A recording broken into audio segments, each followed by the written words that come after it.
welcome. We are live from cloudy Edmonton, Alberta for the 5th session of the 2025 APU Powerlifting Championships.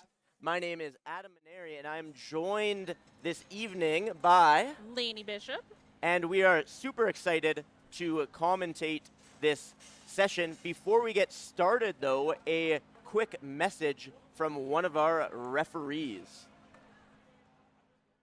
I'll be chief referee on platform 2. Welcome to day 2 of APU Provincials 2025.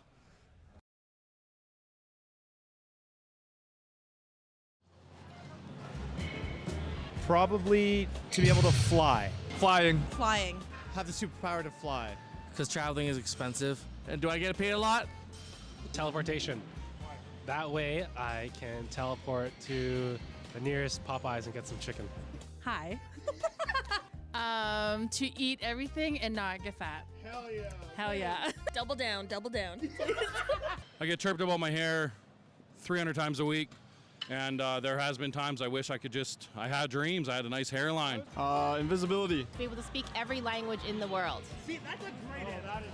It would be time control so I can go home and get a good night's rest. Super speed.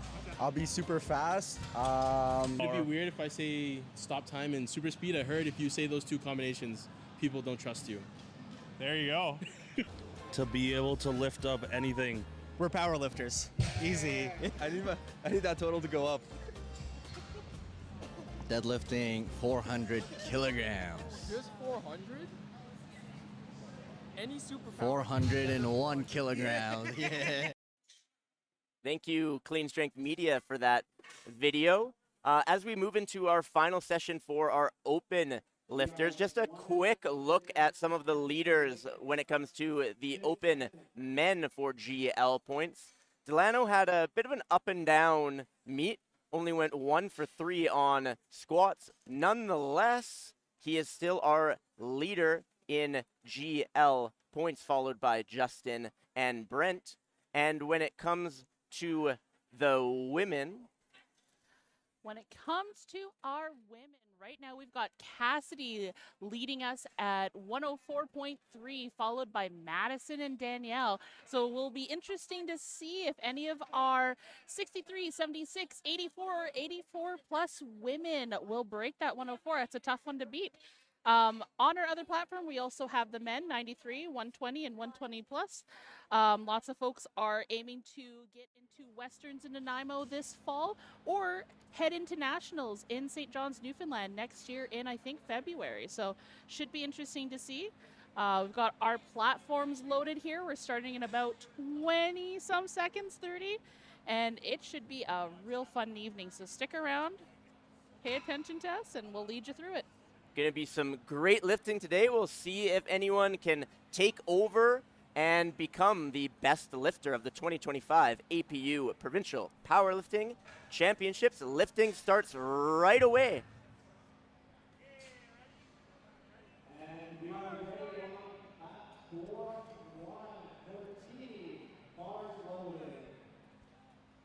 And we've got the bar loaded here on platform 1 for T. And we are loading on platform 2 for Shartina. It's always great to have our openers nice and easy. You want to be able to take an opener on a bad day. It sets you up for the rest of the meet, especially your first squat. It's a little bit nerve-wracking. So we'll see if both of them can hit this.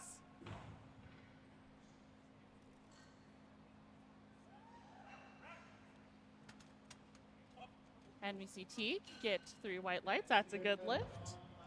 And Shartina gets that rack command, and she gets 3 white lights. You know, that's a great start to our session tonight. Up next, we've got Tyler. And on the other platform, we've got Rachel.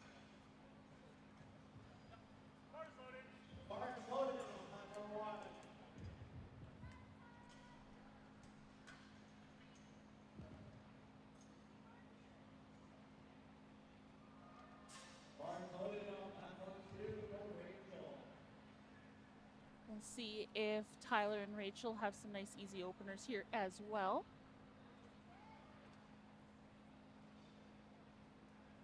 little walkout for Tyler. Nice and deep, too. Nice little walkout for Rachel as well. Good lift on one.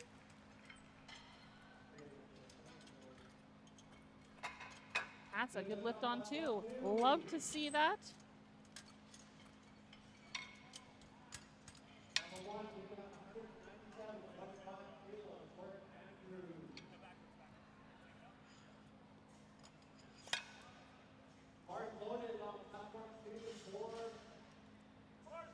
There we go. We've got the bar loaded here for Andrew. Looks like Andrew's a fairly veteran of the sport. He's done about 5 meets so far. Has a really good feel. He's checking the plates, making sure that they're the right weight. I think that's always a good move. Our spotters and loaders are pretty darn good, but things can happen when you're moving fast. And that's a good lift for Lemess. Andrew gets that rack command, and he's also got 3 white lights. It seems like we are going green today.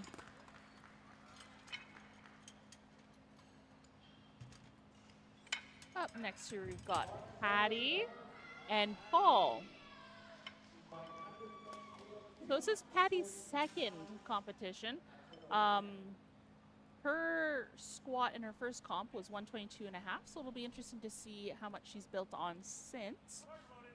We've got Paul loaded here as well. And this is Paul's 5th meet. His last squat was 195, so he's opening 5 kilos heavier than he did before, which is not an easy feat.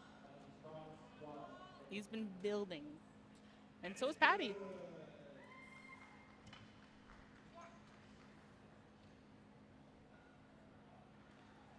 Yeah, Paul has been building. Let's see what the referees say here.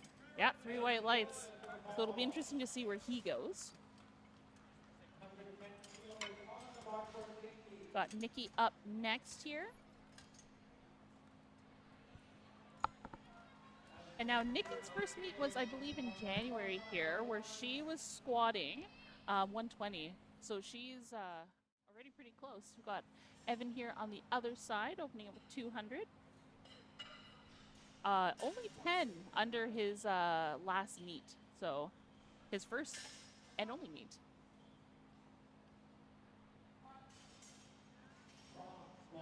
Really nice squat there from Evan. It's a good lift. Lots of newer lifters this year, which is always nice to see. It's nice to see the sport grow and grow over the years. I mean, we've gone from single platform to double platform to multi-day provincials. So always great to see the depth of the sport expand and see new people in it. We got Reese up next here. And this is only 7.5 under his last meets. Got Mallory on the other side. Paying 117.5 for a spin. Great lift for Reese.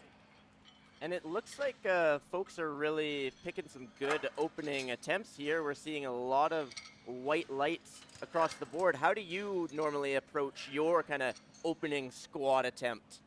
Honestly, I like to take something that's lets me build on it. I like big jumps. I'm a 10 to 15 kilo jumper, so anything that gets me started on that gives me a good base.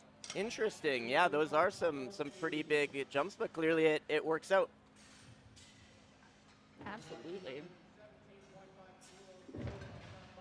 And it'll be interesting to see, especially with some of these more experienced lifters, what their jumps are going to look like. You know, we've got people here that have done up to 24 meets in their powerlifting career. So, yeah, that beats me. I think I have 16 under my belt, something like that. Getting up there. Yeah, good enough, right? I think 20 for me, maybe. Woo. Okay. We're in it. We're in it for the long haul.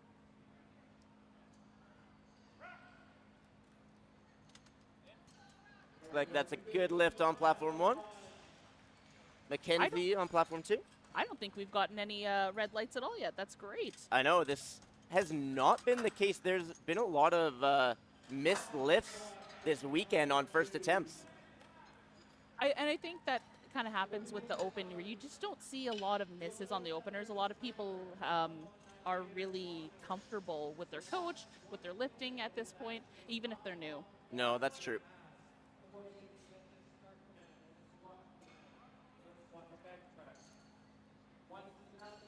Got Jeremy up here next.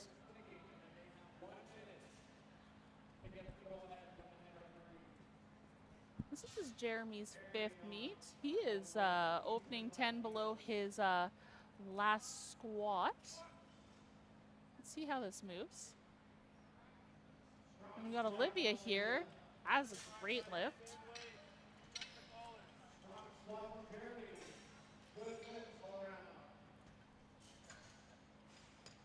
Up next here, we've got Aliana. Squatting just shy of 300. And we've got a gentleman's 500 on platform 1 with Christopher.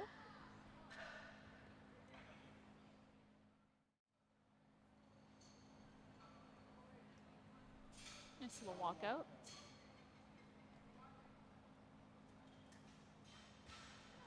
I do believe this is Aliana's second meet. 3 white lights over there.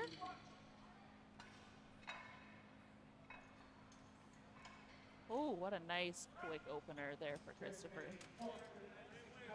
At 3 light. Love to see that. You never want to see red lights or a missed lift on an opener. It can really throw your game day awry, so to speak. We also have another gentleman's 500 on platform 1, and we've got 145, so just over 3 plates in the gym.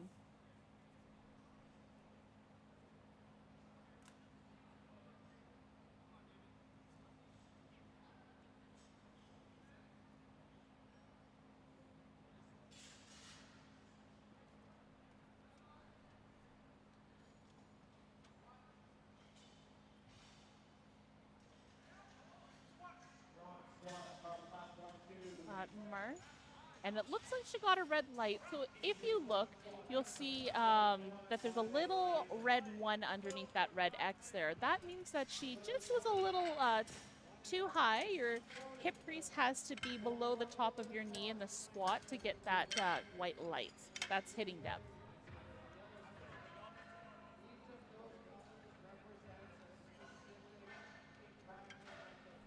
She'll come back and do the next one. We've got Jeanette up next here, doing 145 as well.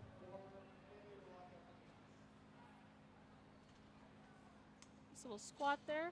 Oh, and it looks 3 red lights. That's no lift. That means that she was not deep enough. So she'll still has 2 more attempts to get a squat on the board there. We've got Tyler over here on platform 1.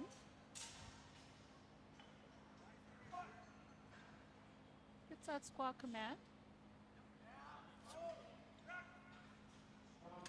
That's a pretty awesome squat there, and the refs agree. We've got Janelle, a seasoned competitor, opening with 160 kilos, over 350 pounds. And Bartek on the other platform with 240. It's almost 530 pounds. It's a little bit slower than you usually expect for an opener, but some folks like to open up a little bit heavier, get to where they need to go a little faster.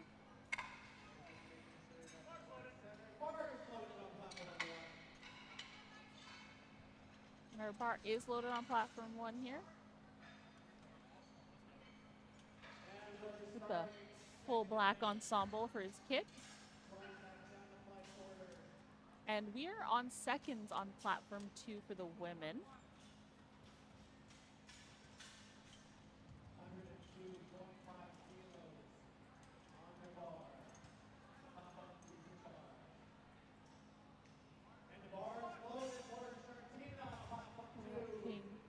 Here. That looks like a really great opener there for him.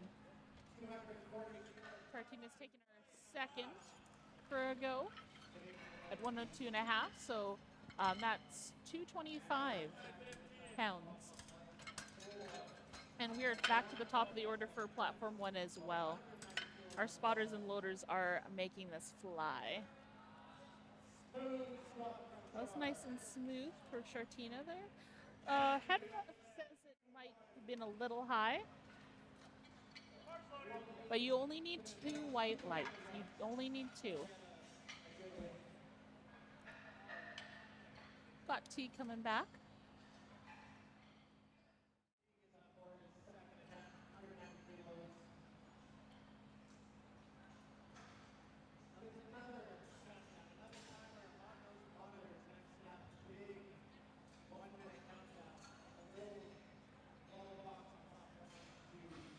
Very, very gentle walkout for the Teague.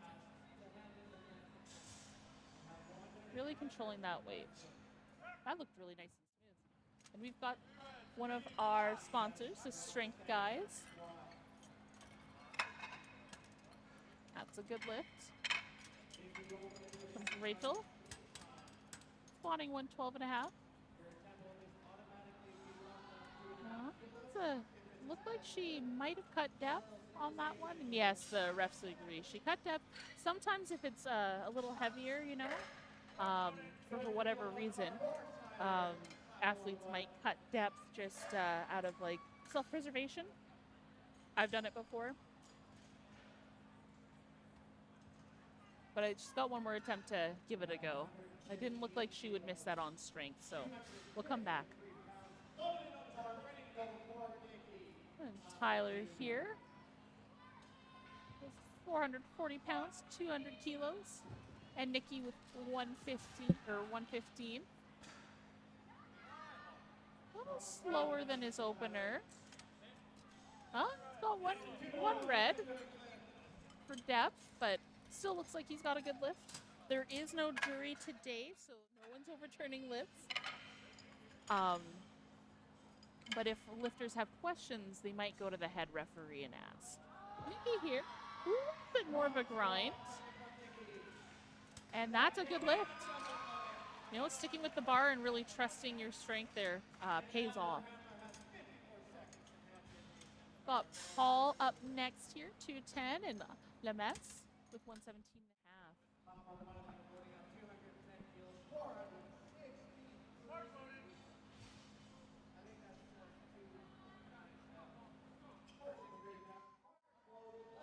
This is 5 kilos over Lemess's last squat, so really great strength building between meets. Looks like Paul is having some issues with his belt, I think. Yeah, he's got it all figured out. That's the fun part about lever belts. Sometimes you just don't have it in the right spot. You gotta quickly adjust it, and thankfully it's one of our SBD belts here. So it's really easy to do. And he makes it, gets that squat command. A bit of a grind. Patty up next here on the other platform.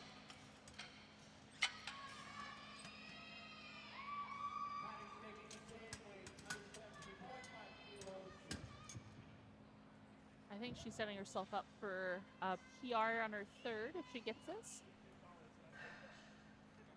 Pivot up next, squatting 212 and a half.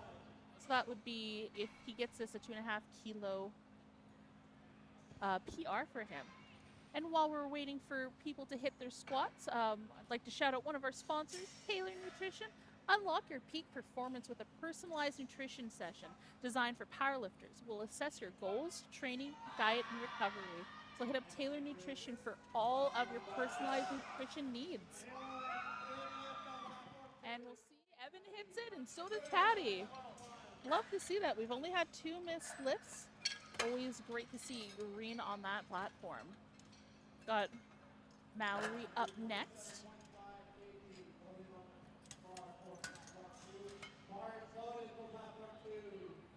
We got platform 1, Reese.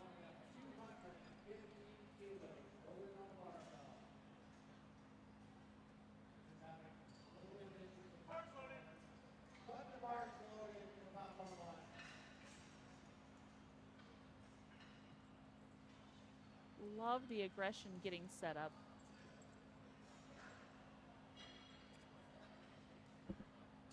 Getting that bar where you want it.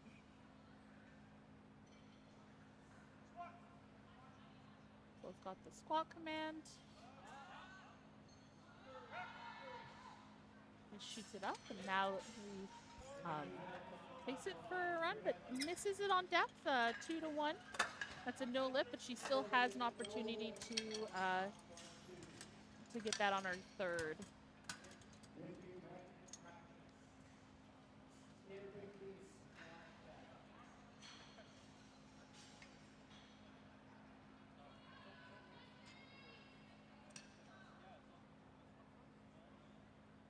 While we're waiting here, also want to shout out the Strength Guys, one of our sponsors for this provincials. The Strength Guys coach world champions like Taylor Atwood and Ilya Bivol, and lifters just like you. For online coaching, nutrition, and injury management, trusted by the best, visit thestrengthguys.com.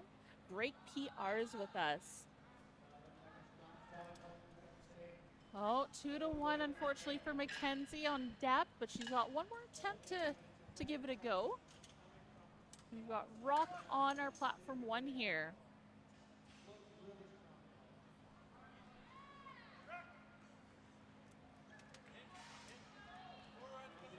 That's 2-1. Good lift. That's a 7.5 kilo PR for him. And talking about successful lifts so far, men's 93, everyone is perfect. We'll see how long they can keep it up. Yeah, as they go up and up, it's interesting to see, does it stay green? That's a strong squat on platform 2, and that's a good lift. Really pushing themselves. I know a lot of people are trying to make it to Westerns because it is in Nanaimo, and that's A, a beautiful trip, and B, not too far away. Yeah, so a lot of these lifters have competed at a local meet. They've qualified for provincials, hoping to qualify for regionals and then nationals. And I know nationals will be a jam because it's back in St. John's, and last time I was there, it was an amazing nationals. Yeah, I've done one nationals out in St. John's. Jeff Butt and crew know how to host a good meet. And it's a beautiful venue. It's a beautiful venue. And beautiful place to travel. We do love the ocean.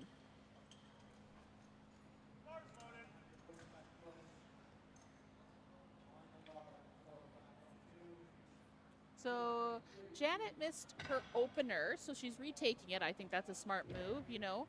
Get the depth, make it undeniable.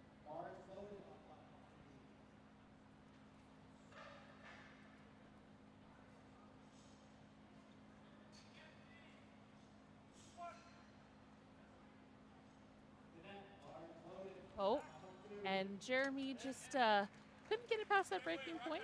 You see the yellow cards there? That's a no lift on platform 1 there. Yeah, I'm curious. It looks like Janet might be timing out. Maybe she... Oh, no. There she is. I spoke too soon. Must have been adjusting her belt or something. She's still got 15 seconds to get that squat command. That's a little deeper. I think that might be in. Yep. There we go. That's always a little nerve-wracking, you know. You only have a minute from that bars loaded command to get the start command. And so you don't want to time out on a lift. No, but by the time she entered the platform, I think she got the command within about 10 seconds, so. Too speedy.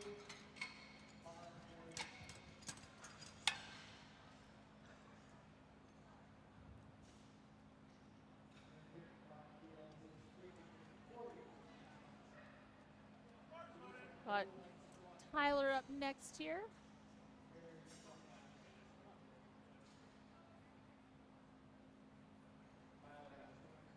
He's made a 10 kilo jump there to 147 and a half.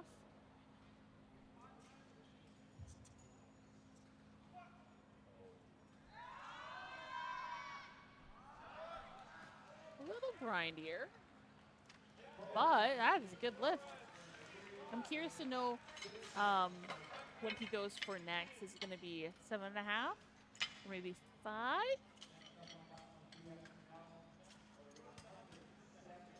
Got Janelle going up next. I think she's added 10 kilos to her second.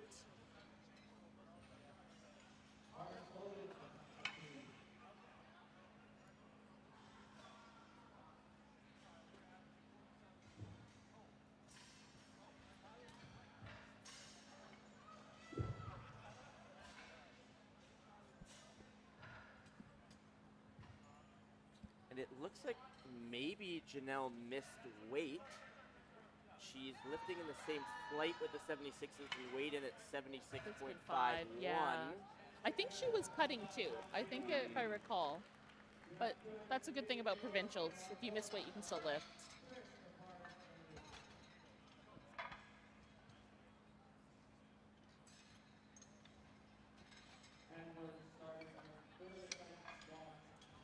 I think that moved. Yeah, it was a good lift. Got Christopher.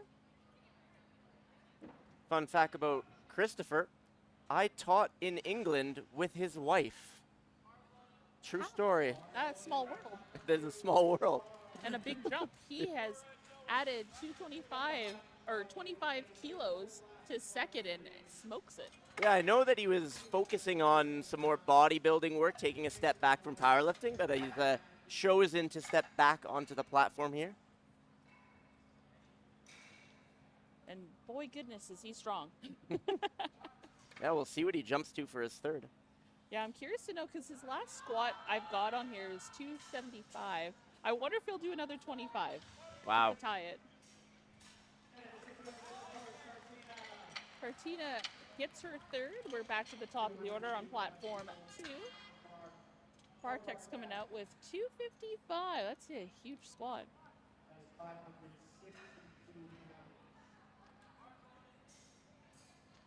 That's 10 kilos over what I've got as his last squat in comp. That's a big second.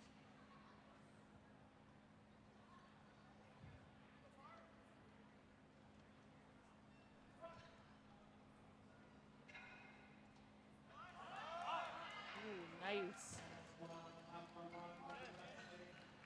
Beautiful squat from Bartek. Rachel here. Pops it out of the hole. Gets 3 white lights. Great job, Rachel. And we are back to the top of the order for platform 1.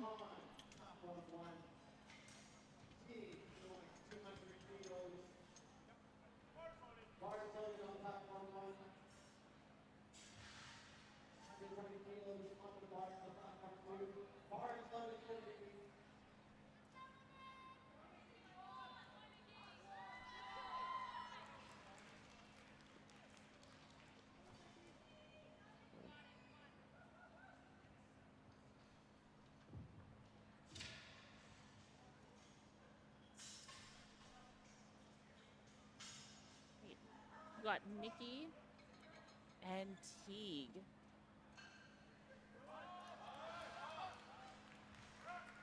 Blasts it out of the hole there, and Nikki grinds it out of the hole too.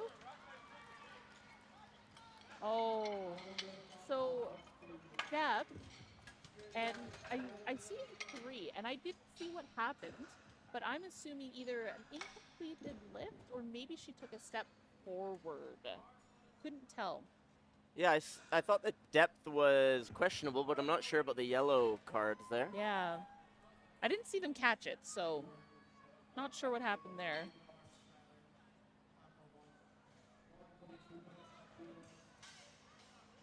Mess and Tyler up next.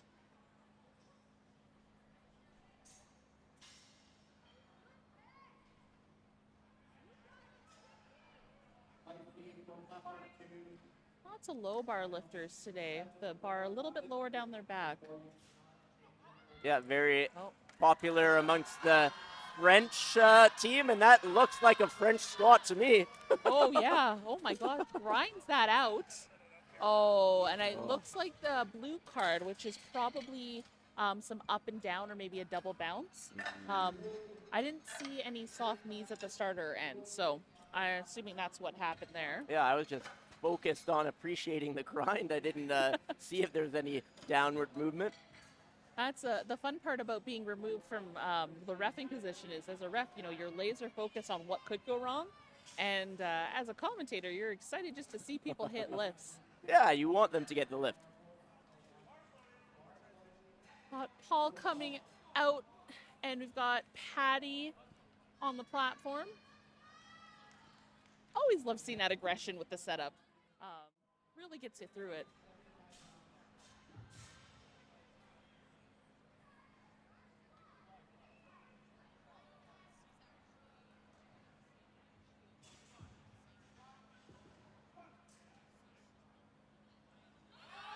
He's grinding. Nice, good drive. Oh, that's a good lift. Oh, unfortunately, a little high for Paul. He'll get that next time. It doesn't look like strength's too much of an issue there. Got Mallory and Reese coming up next. And of course, once we're finished these third squats, we're moving straight into Flight B on both platforms with our heavy and super heavy weight lifters on men's and women's side.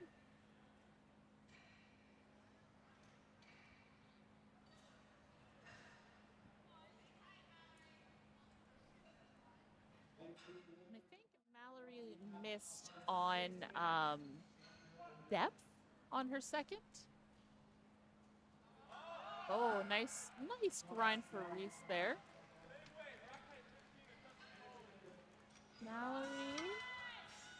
Mallory.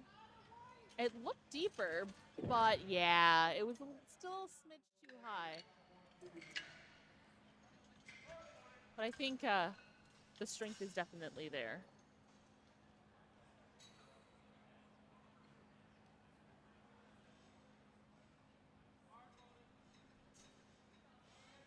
Got Mackenzie and Evan. Got some Ev fans in the chat. Love to see it. Oh, stays with it, grinds it out.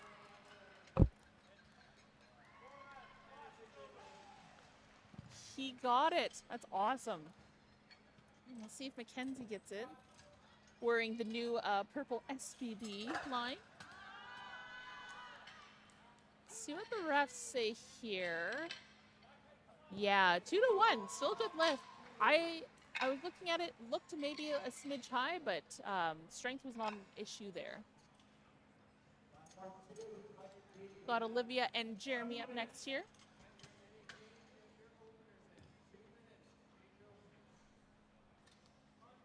We have some of the fastest spotters and loaders this session. Blink and you miss it.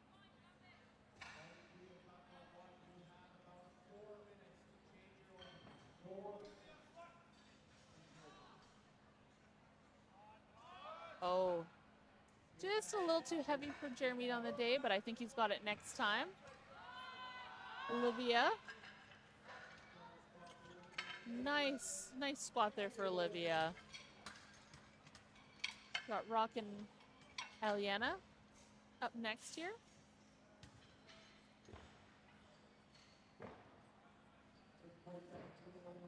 That's a nice 7.5 kilo PR if Aliana gets this. That's a nice 15 kilo PR if Rock gets this.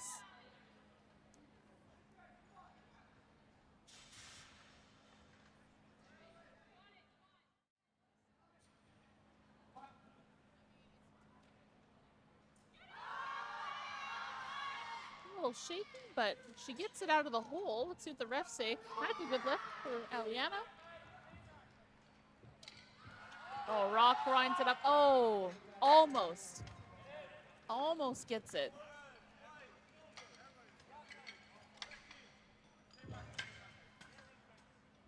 So Jen's gone up 12.5 kilos to 157.5.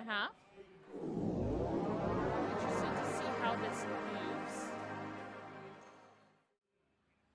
We've got David on platform 1.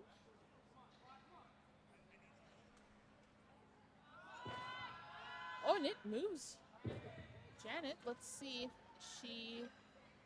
2 to 1, that's a good lift.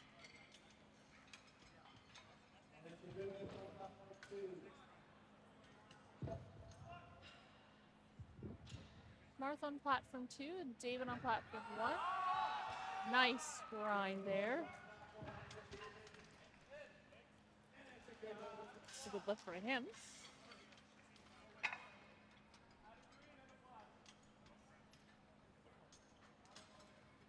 Well, the bar is loaded for Marth.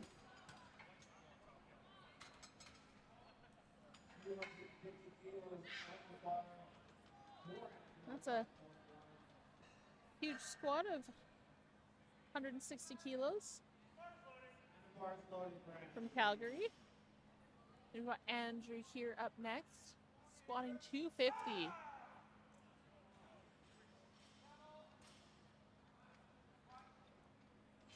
That is 25 over his last squat. That's a huge PR. Oh, she's nodding. Marth knows she had that one. Oh, unfortunately, 2 to 1 on depth. So she cut depth a little bit. Andrew cheering. Oh, unfortunately, just a little high. So I'm thinking, a little bit of depth training and it'll be good to go next competition. Got Tyler and Janelle coming up.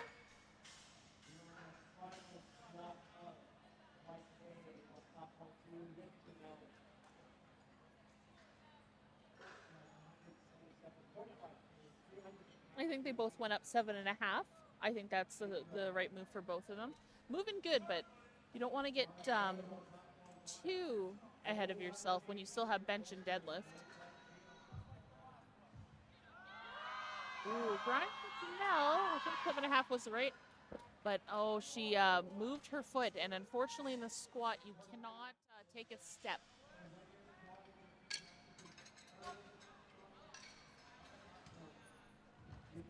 Tyler, a little bit of a grind. Got out of a sticking point, and he's got that one. Now we move on to flight B on platform 2. And soon we shall be doing that on platform 1.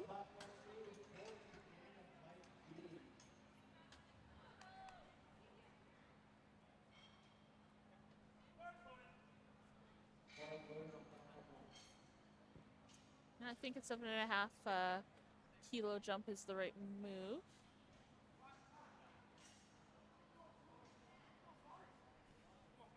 Madison here. Nice opener. And the refs agree there.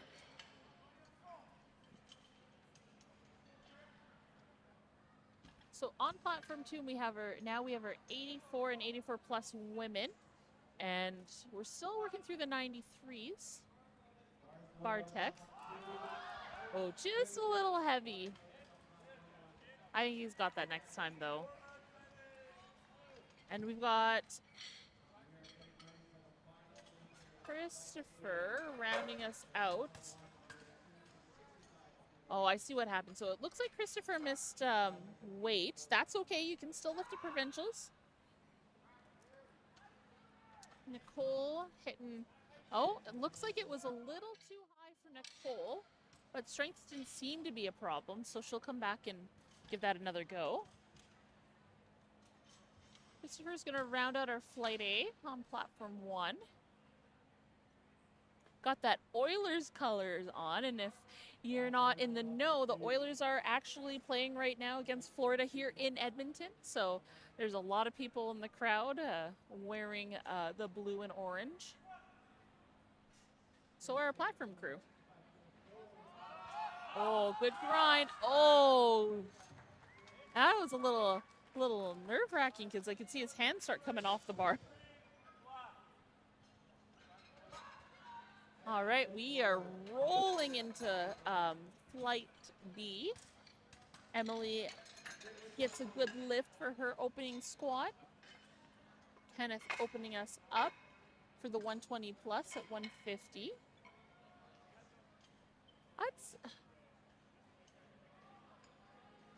I wonder if Kenneth might be injured, because it looks like last meet he did 265.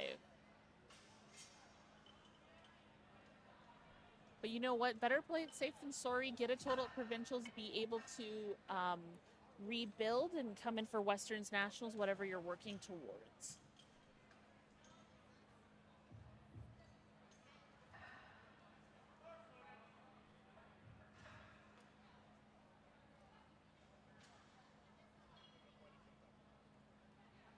Got Mary opening with 135. Had the pleasure of commentating over Mary's list before.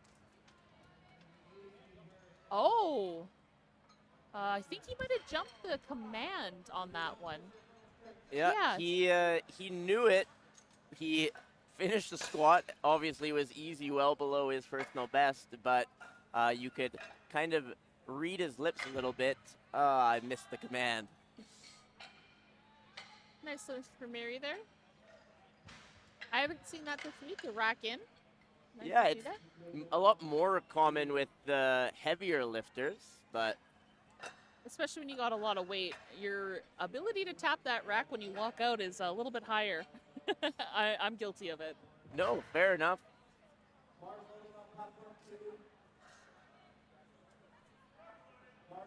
Morgan and Mackenzie up next here. We're getting some cheers from the crowd. Not sure if it's for Mackenzie or Morgan. I think it was Mackenzie, but of course Morgan deserves your cheers as well. Oh my goodness. Falls backwards. Is she okay? A great catch. It looks like she might have gotten off balance there. We'll keep you updated. I think she's okay. Yeah,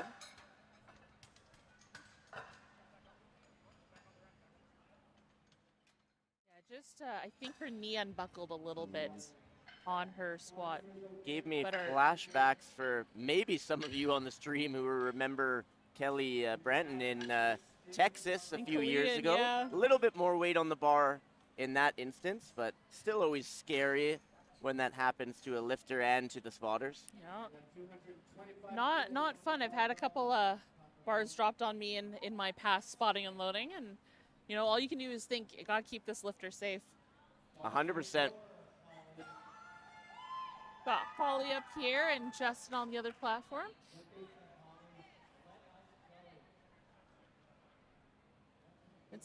Justin's talking to the spotters and loaners. I think he's getting ready to be a little aggressive setting up, maybe?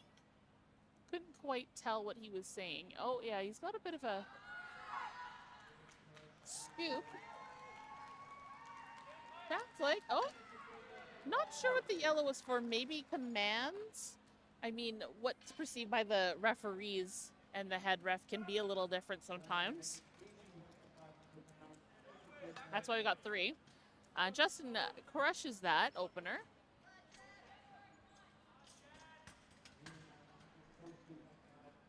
Got Robert and Jennifer up next. Do you believe this is Jennifer's second meet? Yeah, we've got a mix of new and old lifters today. Yeah, this is both their second meets. Wow. We see Robert in the Titan hamburger singlets, which made an appearance at Worlds today as well. Yeah, those Titan singlets are interesting. I know I commented on, I believe, Zach Morrow's fiery Titan singlet in the earlier session today. They definitely have some interesting looks. And you know what? It's all platform legal. Yeah, whatever you're confident lifting in, too. As long as it meets the specifications, it's golden. I know there's a gingerbread one as well. Amazing. Joanna opening with 145. Adam opening up with 247.5. I do believe Adam was handling earlier this morning. I think so. And I know Joanna is lifting tomorrow as well in our bench-only session. Love to see it, and super fast. Very fast. Speaking of people... 2 to 1, so just warning her, you know, maybe a little smidge deeper, but that was speedy. It'll be interesting to see right on the edge. Adam gets a good lift. Got Brennan up next. 150.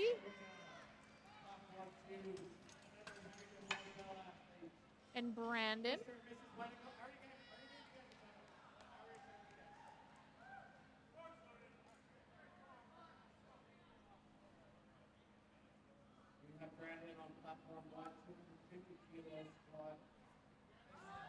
Nice opener. Some fast openers here for our ladies. Put some weight on the bar.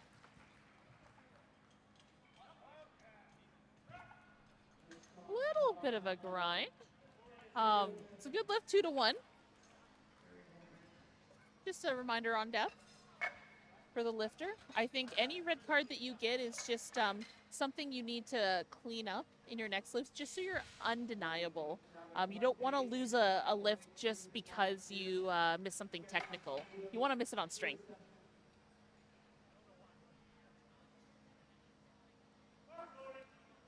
And 1-0 Florida in the hockey game. You know, the Oilers take a couple of rounds to get ready. Yeah, of course. And for those Oilers fans watching, I'll do my best. We'll have a quick break after squats. I'll see if I can get a little mini scoreboard up on the stream so that you don't have to tune away from our action. Got one of our normal announcers, Kevin Yuson, smoking his opener. And Kimberly, also smoking your opener, vroom vroom. That was speedy.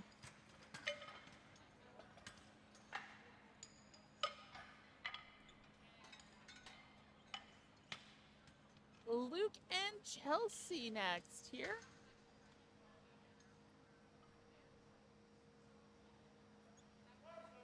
It's kind of, I've got a little bit of FOMO, you know, not being lifting with the 84 plus women, but trying to save up my strength for some other meets coming up here. But it's great to see the growth of this weight class especially.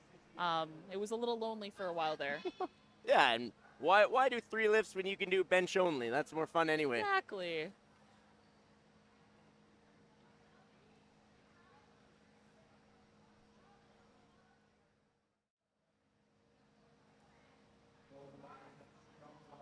That's a big bench at 270 for Luke.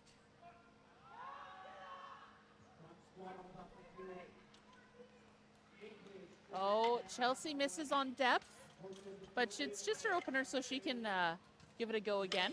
Luke hits it. We're staying the same weight on platform 1 to 270.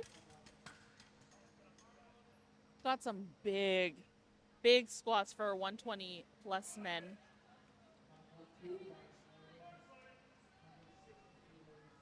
Got Caitlin here, doing 160.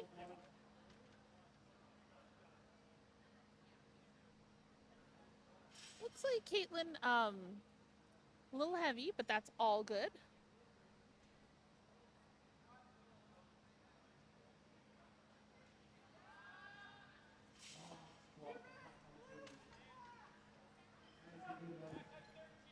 Good lift for Caitlin. So at provincials, if you miss weight, you can still lift. It'll just be with a different weight class.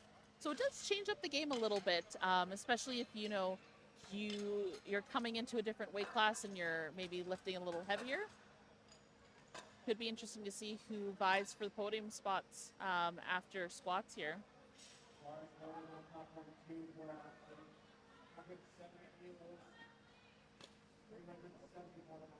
170 on platform 2 and 275 for Anton. Anton is very tall.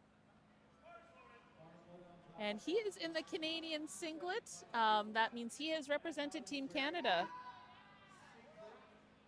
Yeah, it looks like Mo is the platform manager behind Anton. A little bit shorter. We'll see. Hopefully you won't have to catch him. Anton better make that. See, Ashley got a yellow card. Didn't see what happened. I'm assuming jumping the command. We've got Christine Chan up next. Anton gets his opener just smoothly and fast. Christine, she has represented Team Canada. She's been a coach, staple of the community. I think we actually started lifting around 2015 at the same time. She's from the Peace Country, just like me. Love to see it. Representing. Long time lifter.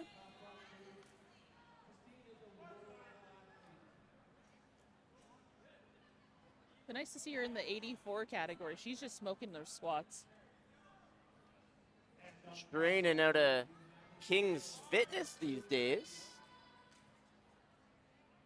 Got Azil on platform one of our meet directors for provincials. It's no small feat to do what he's doing right now. Oh, Christine missed on deck. Interesting. So something to watch out for after Azil just crushed his opener is the GL point race for our top 3 men at the moment. If his lifts continue as they are right now, he has a shot to surpass Delano and win best male lifter overall. Imagine being a meet director and getting best male open lifter. Not a terrible weekend. It's a pretty good one. We've got AJ Pal, 330. Huge squad. We're over 700 right now. Oh my goodness. And I just mentioned Delano. He has the heaviest squat of the meet so far. I think it was around 335, so AJ might be taking home the heaviest squat of the day. Not a small feat at all. I've seen him squat. He's a big lifter. We've got 5 people on that platform, making sure everyone is safe. Walks that out with these, though. Oh, my goodness. And just confirmed, Delano actually squatted 325, so AJ, with his opener, has the heaviest squat Holy. of the meet. Smooth.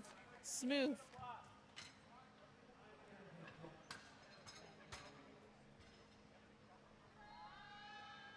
A nice smooth smecking for Madison. The refs agree. And we are back to the top of the order with Kenneth on platform 1. Hopefully he listens to commands this time. That is important, especially when it's such a lightweight. But sometimes, you know, when it's so easy, you're not thinking about these other things. Yeah, you go into autopilot. Exactly.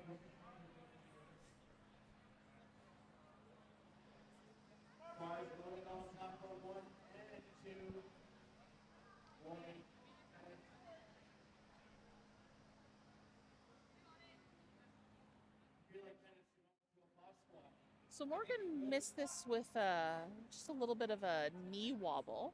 She's coming back to give it a go again.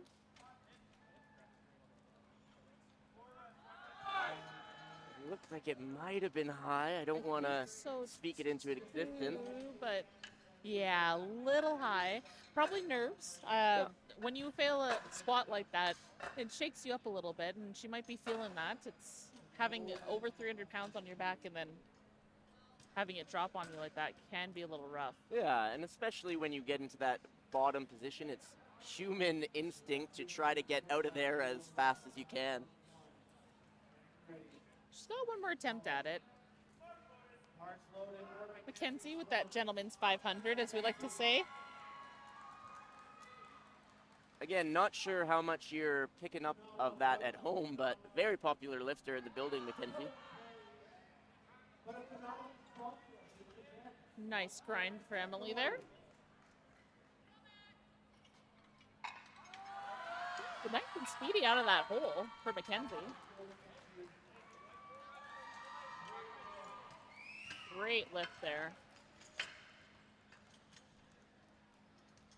I know there's some Mary fans as well in the chat.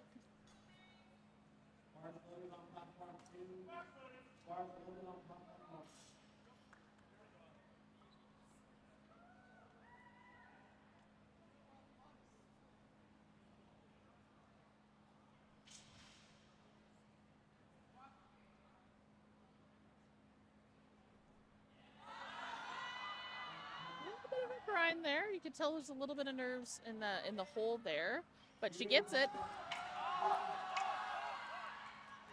Nice for her. Our burger guy, Robert. A 3, maybe command. I didn't quite see, but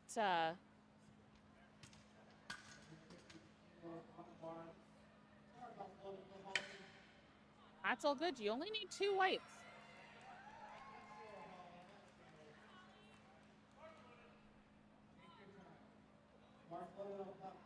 That's a nice 10 kilo PR if Holly hits this. Love to see everyone hitting these personal records.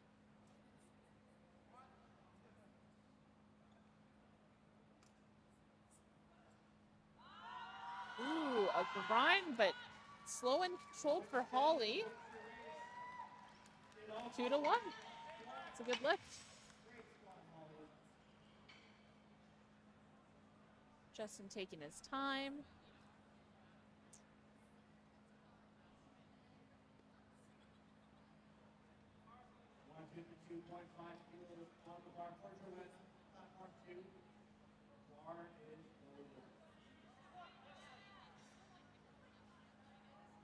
Very methodical lifter Justin is. Oh, so smooth. Wow. We got Joanna up next. Her opener was speedy. With 1 white on depth, so this needs to be a little deeper.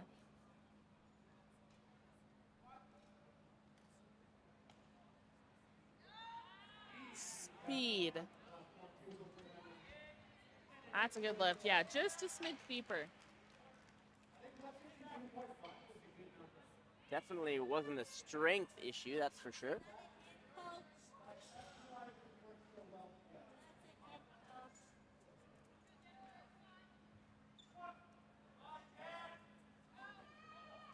Oh, Brandon had a little bit of stick in the hole there. His opener was a little bit grindy too.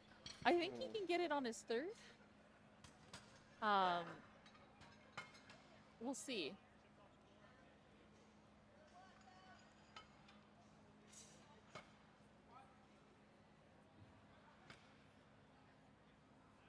Jennifer, nice squat there for her. And no knee sleeves for Jennifer. My knees could never.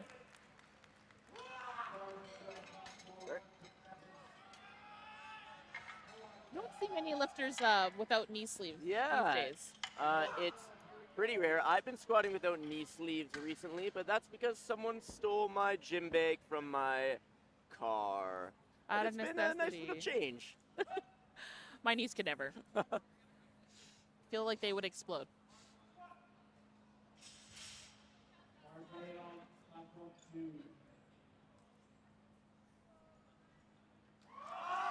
Ryan, but he's smiling. He looks happy. And the rest are happy too. Chelsea up next here, 160. Looks like Chelsea is a little bit of a high bar squatter. Again, not super common in powerlifting, but there's no one right way to do it. Shira took her opener and it went real well. High bar just means that the bar kind of travels a little bit farther. As I progress, the bar just seems to get a little bit lower and lower every year. I agree with that. Same here. But you got to be careful. You don't want to be too lean forward or you won't get that start command. So it's a balance. And update on the hockey, looks like it's 2-0 Florida. Not a fan.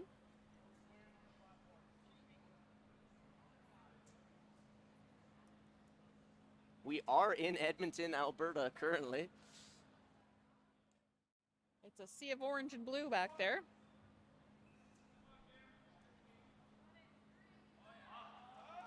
Bit grindy, but super strong. Not easy to coach and then go lift afterwards, but he makes good work of it. Stan Preet and Srina on our platforms up next here.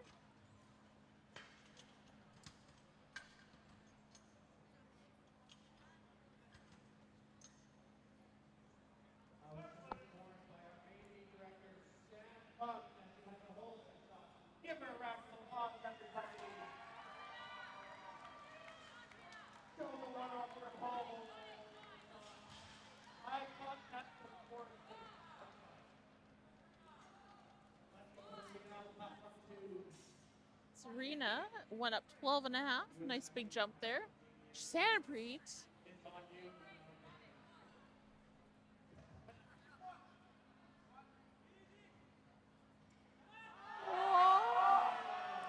Wow, sticks with it. Drives it through. Both of them get 3 white lights.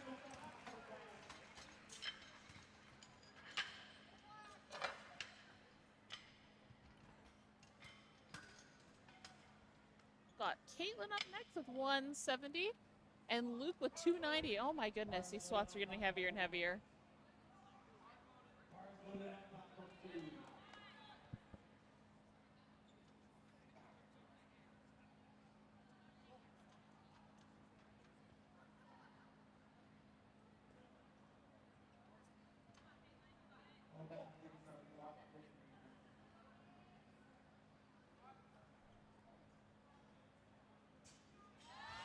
Nice drive out of the hole there. Nice and quick and speedy.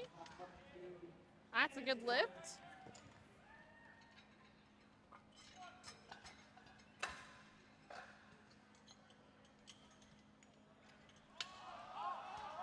Oh, bit of a sticking point, but he gets it out of the hole there, drives it through that sticking point and gets a good lift. Be interesting to see what he goes for next. I don't know if I would do 10. Maybe 5, 7.5. Got Ashley here.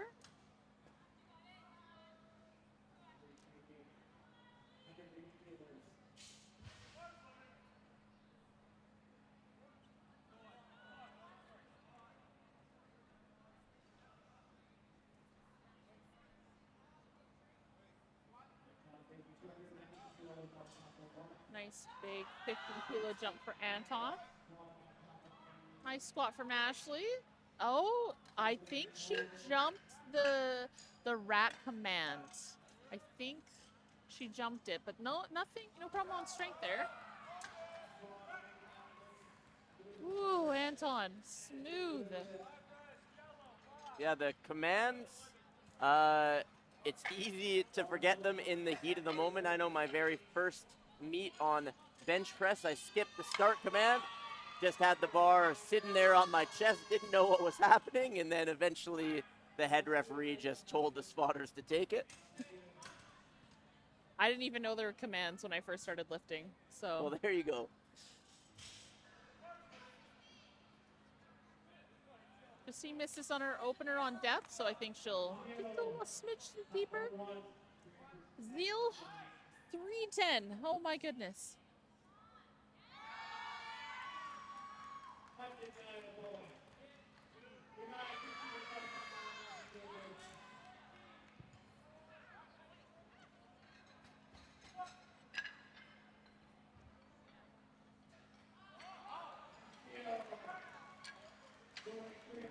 Ooh, that's a good lift for Azil. And already, with just those 2 squats and his opener on bench and deadlift, is set for a forecasted 98 IPF GL points. So he definitely is on track to claim best lifter if he can keep it up. And we are up to our 3rd attempts.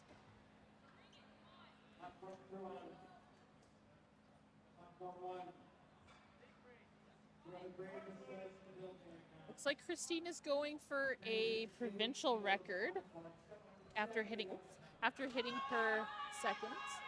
Madison grinds. Has some words with the bar and gets it.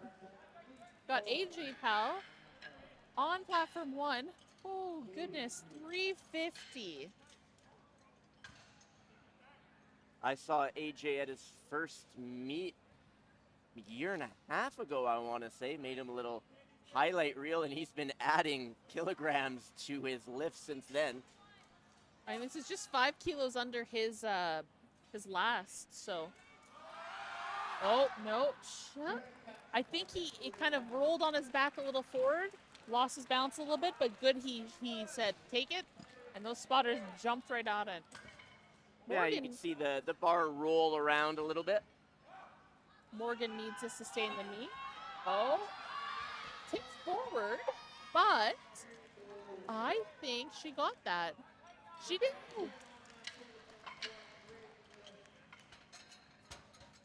Love to see it.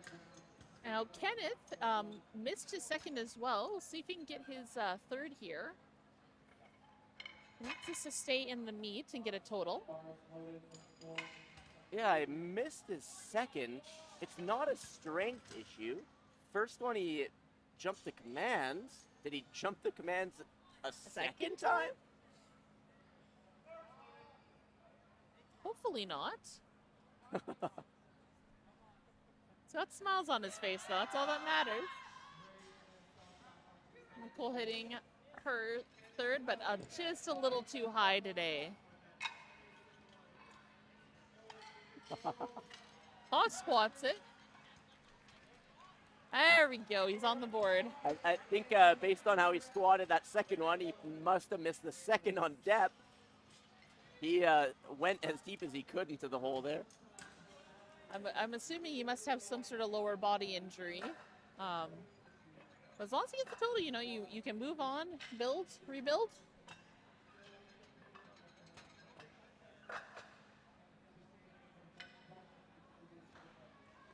Got Emily.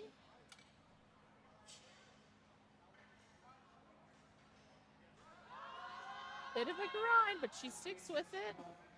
Determined to hit it. She does. Crowd favorite Mackenzie coming out.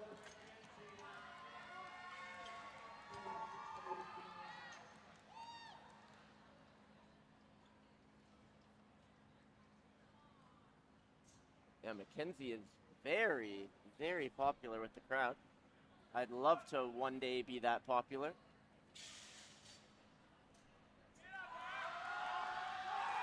Little point, but drives right through it. He is excited. That's a 2.5 kilo PR for him.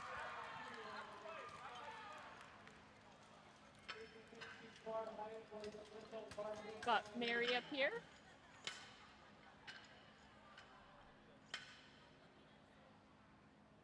Will also be a nice little PR for her if she gets this. A shift back, but she stands up. And it's a good lift. We are zooming through this flight B here. Our burger wearing a Robert here with 240.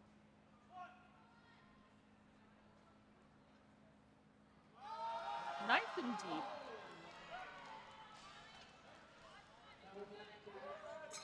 That's a good lift. Holly setting up here.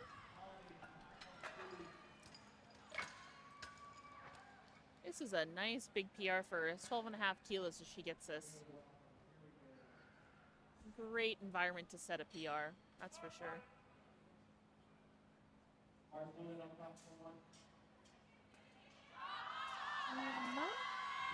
See what the referees say on this lift for Holly. Yeah, oh, a yellow card. Not too sure what that was for, but he gets depth, which is awesome.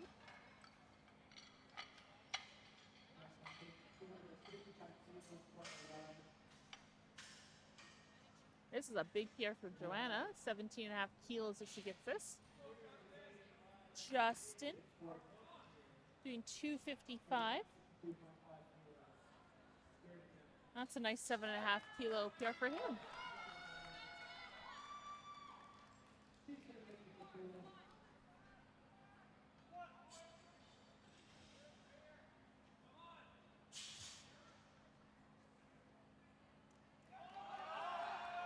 Nice.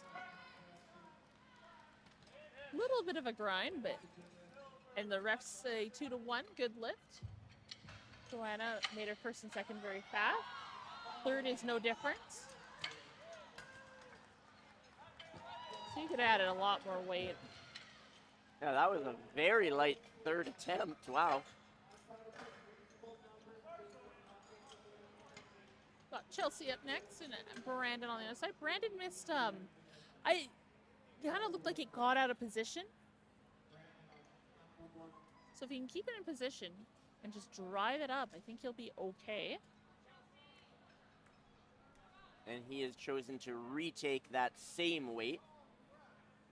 Always a good decision in my books. He gets it. See what the Depth referee is say. close. Yeah, it looked a little high. I think he cut depth.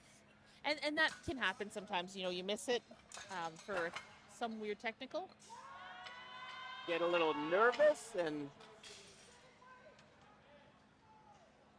Huh? 2-1?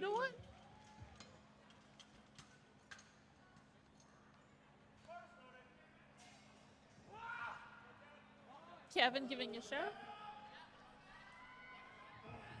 He's usually our announcer for our meets. Gives every single one of the spotting and loading crew a little fist bump.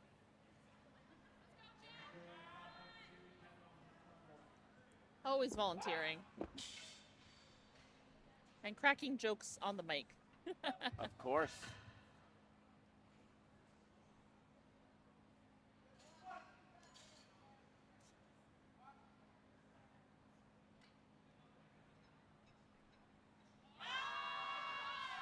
A grind. Oh, so close for Kevin. It's a good lift for Jennifer.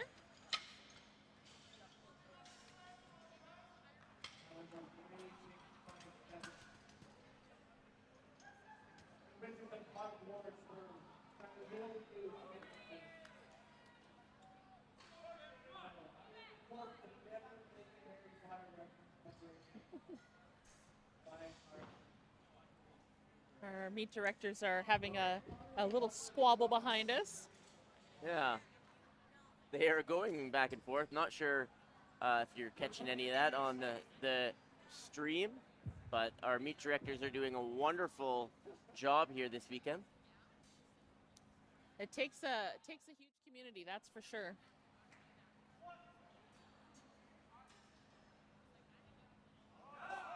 A grind but controlled from Adam there. And Kimberly drives up and brooms away with 3 whites. I'm assuming that's a PR. Yeah, both very excited, both platforms. Serena up next. And Dan Preet on the other platform. We're nearing the end of our squats for today. And of course, after our squats wrap up, we have a 10-minute break and move into bench.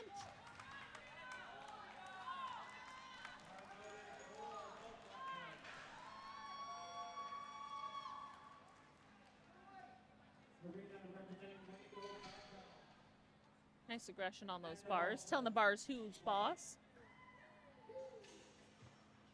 You want to bully the bar, not the other way around.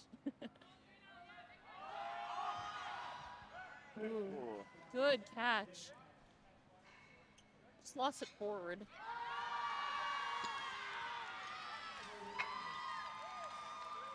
That's a good looking Serena.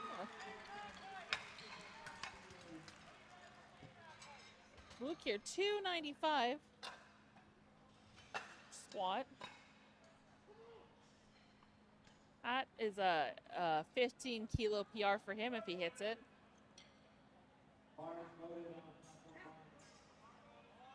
Something to keep an eye out for in our heavyweight men Anton is a little bit behind AJ when it comes to forecasted total, but AJ missed his second. Anton could continue to slowly add kilos over the 9 lifts, and maybe he has a shot at first. And that's a big thing. A lot of people will just load the bar, right? But I think sometimes being focused on making those attempts, you can't afford to miss any kilo. Yep, and oh, Luke doesn't want to miss any kilo on platform 1. Oh. Just a little high today. But speaking of having that experience adding kilos to the bar, that might be the difference with Anton and AJ. Anton has a little bit more of that experience under his belt, even if AJ's raw strength potential might be a little bit higher. You know, he used to be able to miss a couple lifts and podium really easy, and nowadays, you know, the more you hit 9 for 9, close to that, the more chances you have to podium. I mean, the sport itself has just grown so much. My most recent nationals, I had a personal best total, personal best GL points, and I had my worst ever finish. Sometimes that's just how she goes. The depth is crazy these days. Yep. Speaking of depth, Anton hitting depth, grinding it out. He needed that if he wants to have a shot at first place. Yeah, like you said, the depth of this sport has grown exponentially.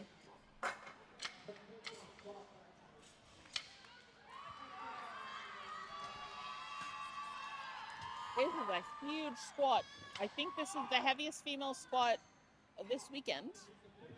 Yeah, I don't know if anyone has gotten over 200 kilos.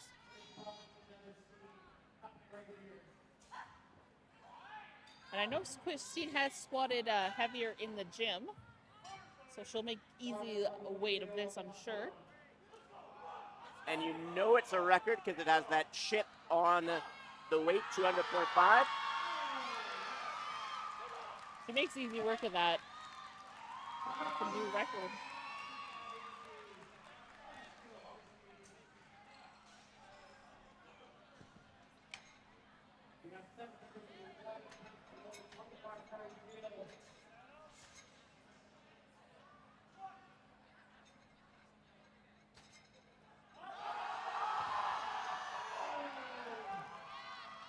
What a squat. He is sending a message. I hope you enjoyed that on the live stream, folks. Very excited.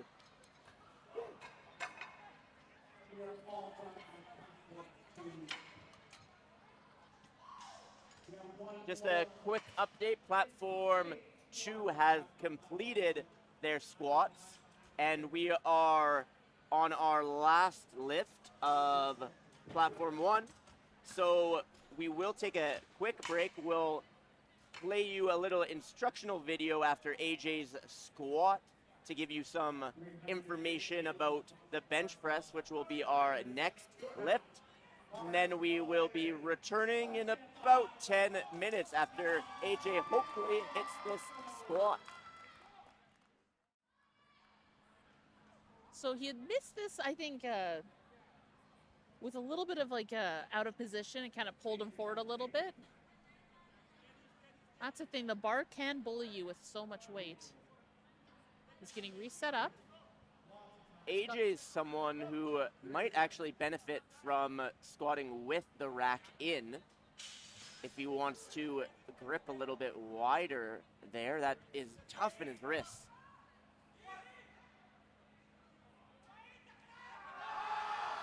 Yeah, unfortunately. Oh, stay with the bar. It looks like, yeah, it tipped forward on him again, unfortunately. That is a good effort for AJ.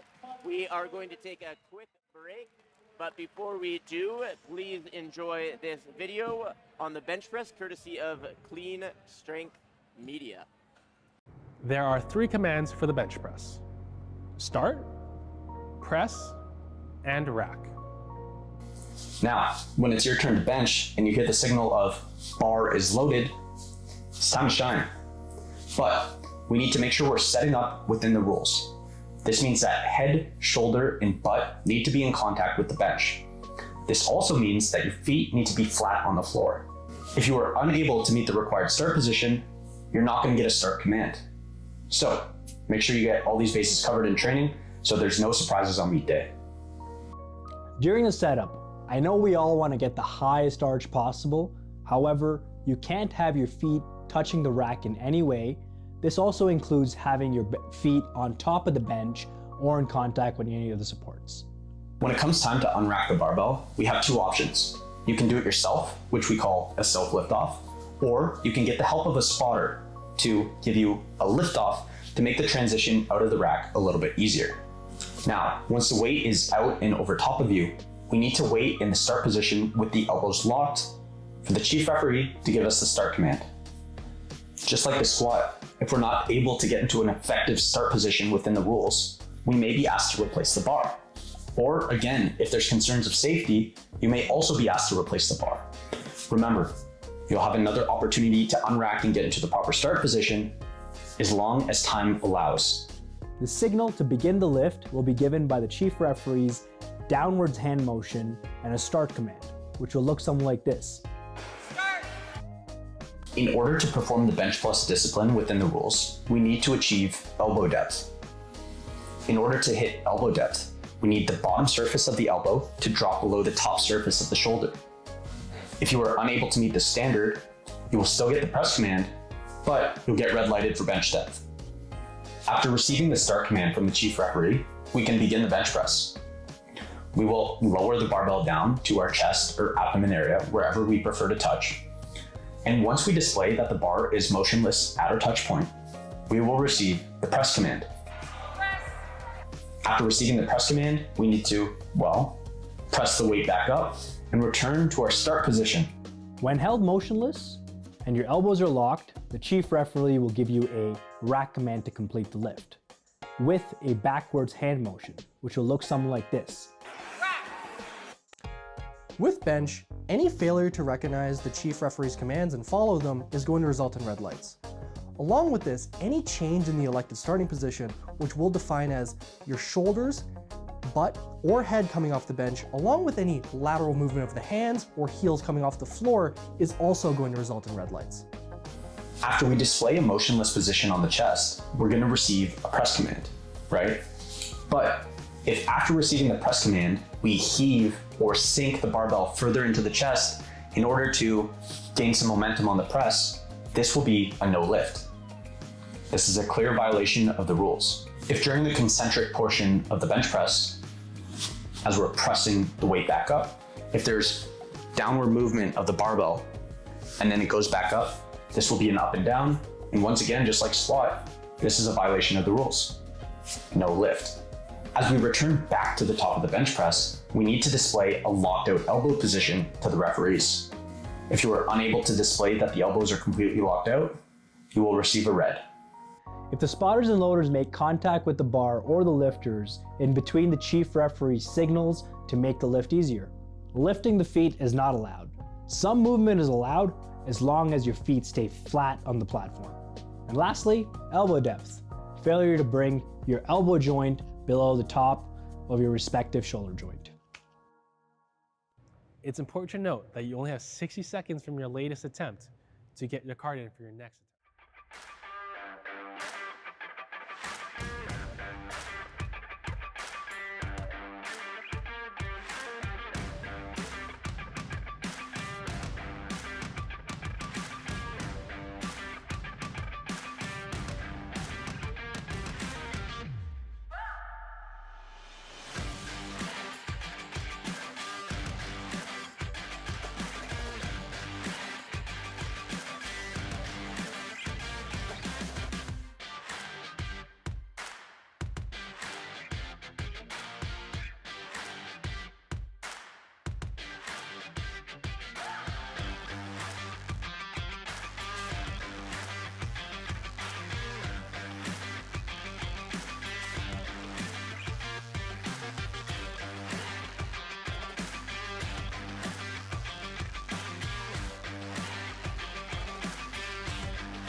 Start, press, That's a and very rack. loaded question. I'm feeling a lot Now, of things when right it's now. your turn to bench and you hear the signal of bar is loaded, it's time to shine. This is my first But time. we need to make sure we're setting Stressful. I up within the recently moved rules. across the country, This means so, that head, shoulder, and butt need to be in contact with the bench. This also means that your feet need to be flat on the floor. If you are unable to meet the required start position, you're not going to get a start command. So make sure you get all these bases covered in training so there's no surprises on week day. To have some pretty During cool the setup, conversations I know and we all want to graphics. get We're the gonna highest talk arch about actual possible. athletes However, you competing. We're can't just have your trying to feet treat it touching like the rack in real any sport. way. This also includes having your feet on top of the bench and any of the supports. When it comes time to unrack the barbell, we have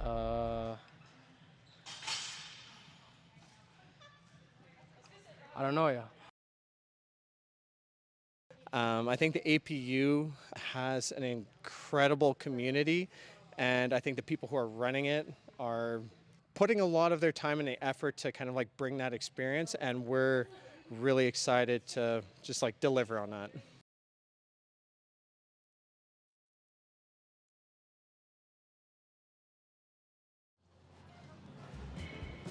Probably to be able to fly.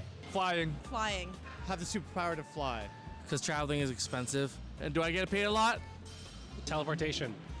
That way I can teleport to the nearest Popeyes and get some chicken. Hi. To eat everything and not get fat. Hell yeah. Hell yeah. Double down, double down. I get chirped about my hair 300 times a week. And there has been times I wish I could just, I had dreams, I had a nice hairline. Invisibility. To be able to speak every language in the world. See, that's a great It would be time control so I can go home and get a good night's rest. Super speed.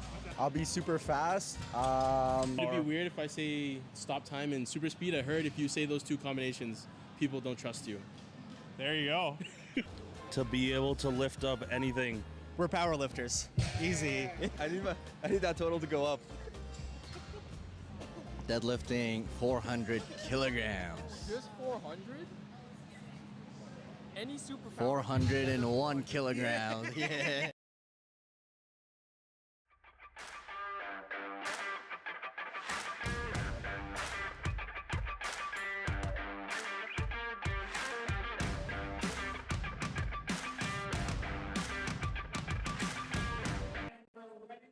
All right, we are back live in Edmonton, Alberta at the 2025 APU Provincial Powerlifting Championships.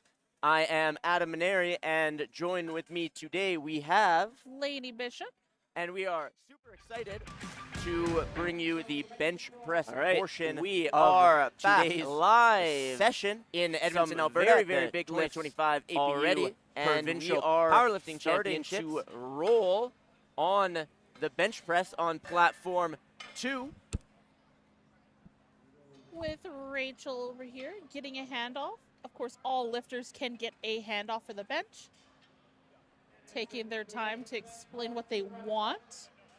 It's a good lift to start us off. Bench is probably the most technical of the lifts. And there's 3 commands. You got the start, press, and rack. And you have to keep your head, shoulders, butt, and feet on the floor/bench. So it's a lot of coordination, it's a lot of practice. And we've got about 1:40 to start on platform 1 here. We'll see how it goes. Got Umes here, opening up with 60 kilos. Just under her PR at 62.5. She's electing to do a self handoff. Some people like to take that into their own hands.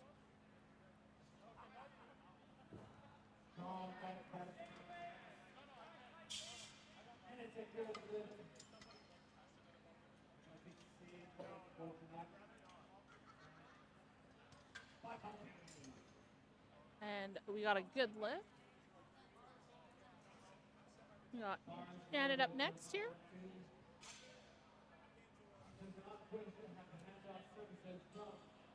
This is over her last bench.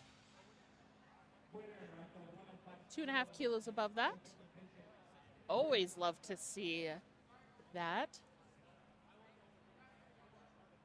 Nice press command. That's a good lift.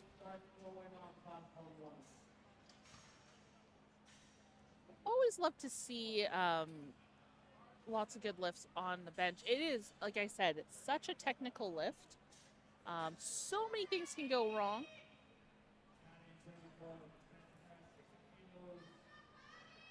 We've got some Patty fans in our crowd live here.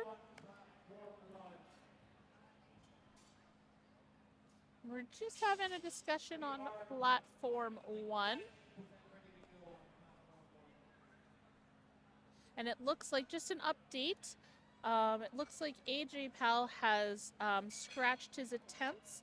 He got injured on that last squat, unfortunately. So he has scratched his attempts. He's withdrawn from the meet. Hope he heals up quick. And that bar is loaded for Reese. And we've got Mallory on platform 2.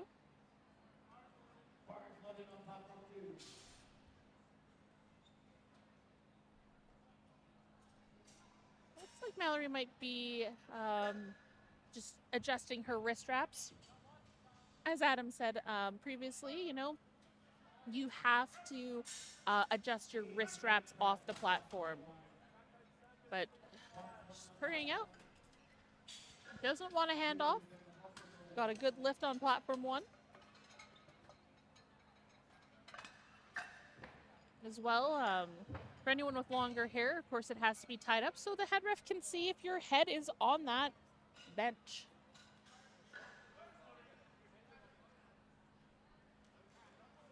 It's a rack command. And that's a good lift.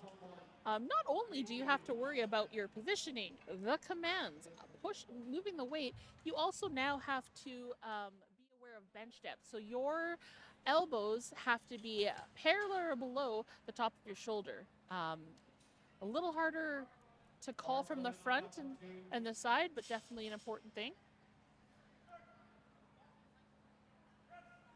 Nice press there for Rob. That's a 3. Might have lifted or jumped the command. I don't know. I couldn't really tell from here. But with that bench depth, it definitely reduces people's increased range of motion. So, you know, we're all used to seeing people doing these nice, beautiful rainbow arches.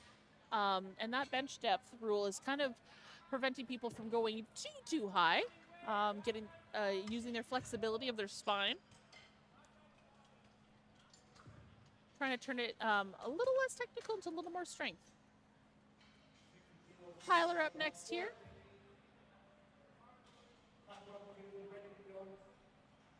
Self handoff. Nice opener there.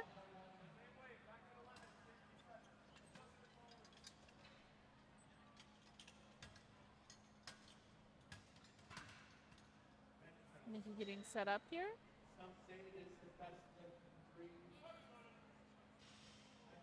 A lot of people are benchers here today. We've got lots of refs and spotters and loaders here that are huge benchers.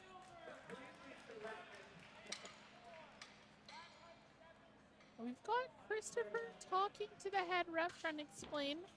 Unlike weightlifting, we don't have the same rules where, you know, if you're having trouble with your bench lockout, you can show the refs. But I always say, you know, better maybe not to say anything about any technical issues you might be experiencing. It's a beautiful bench. And he gets it. I'm a true believer of maybe not exposing anything that could be a detriment to your lifts. So that's brave. Easy lift for Aliana there. But, I mean, Brian is the head ref on that platform 1, and he might be, you know, giving some favors to the bench press here because that is his favorite lift. And what a good lift the bench press is. The best. Alberta has big benchers. You know, we had Shane earlier this morning reffing. I think he came second or third at Bench Worlds in Norway recently. Yeah, he has had multiple international podium finishes. Pretty impressive resume.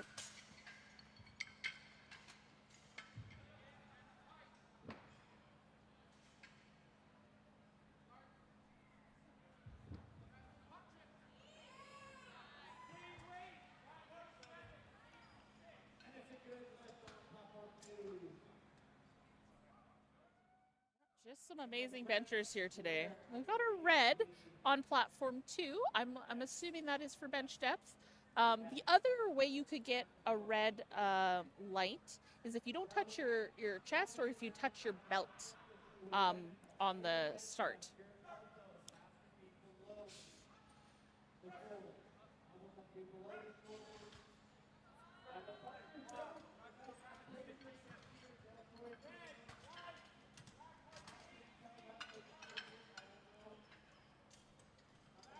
That's a good lift.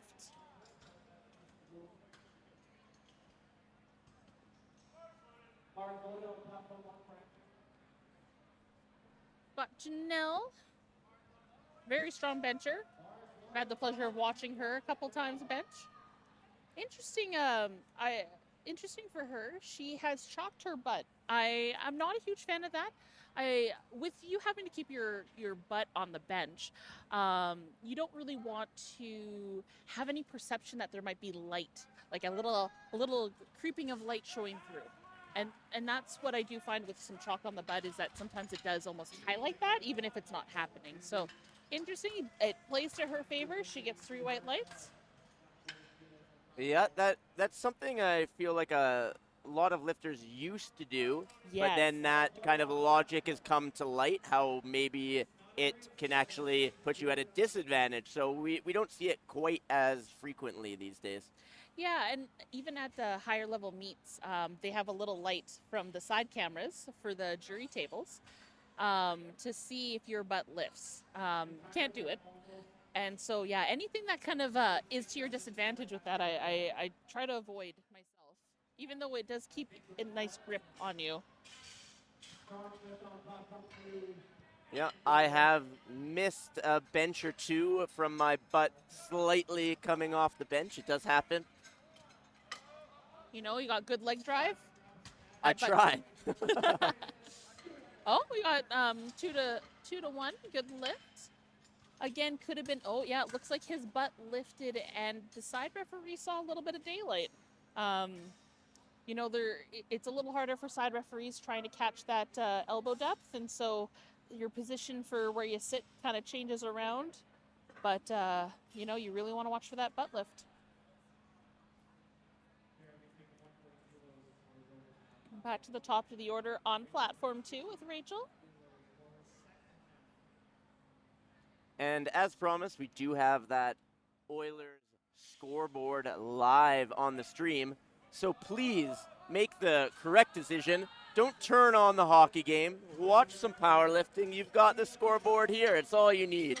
We're multitaskers in powerlifting. We can do that.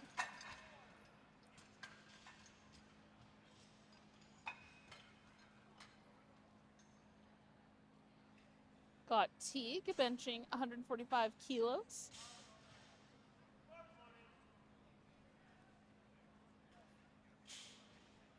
Explaining to one of our spotters and loaders how he would like his handoff. You've got a minute. I think it's well worth your time explaining exactly how you want it. It gives you tons of time to get that start command. I'm a huge fan of explaining it every single attempt as well. Some people will try to rely on the spotter and loader's memory, and I don't like it. Any kind of a variable you can take out to make your lifts smooth on the day, do it.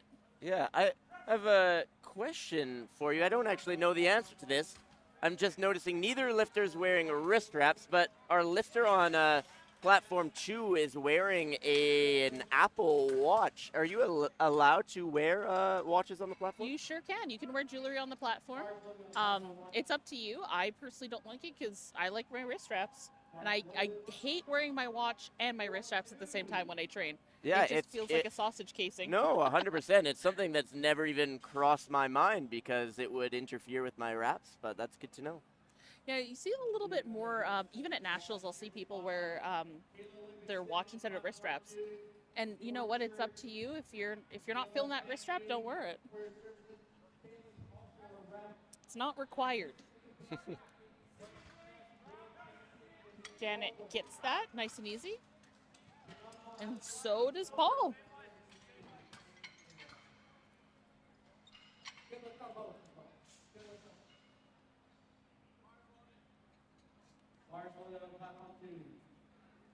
Looks like I think everyone so far has gotten their first attempt bench.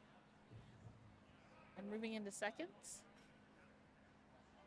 Yeah, I don't think anyone has missed their bench so far. Would always love to see that. Again, very technical lift, very easy to get red lights if you haven't practiced every aspect of it. So, yeah, there have been a very few 9 for 9s this meet.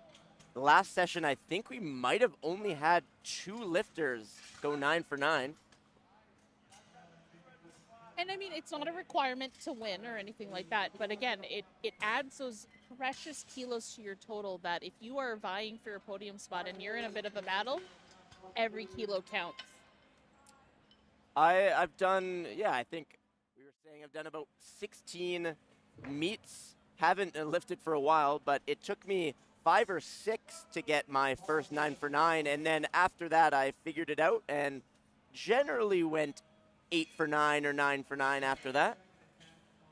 Huge. It's so important. I've had these discussions before at any level meet, you know, if we're at provincials, nationals, westerns, worlds, the people that are hitting almost every single lift are the ones who are podiuming, usually. It looks like a bit of a grind and a miss on platform 2 there.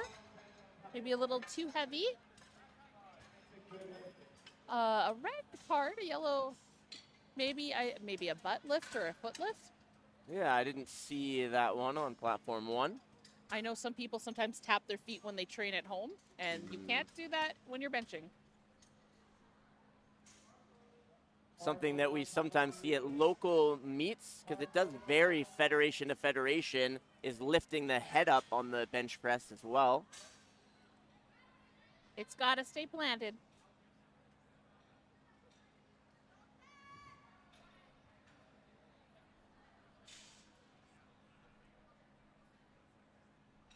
Nice setup here. Almost synchronized handoffs here. Nice drive.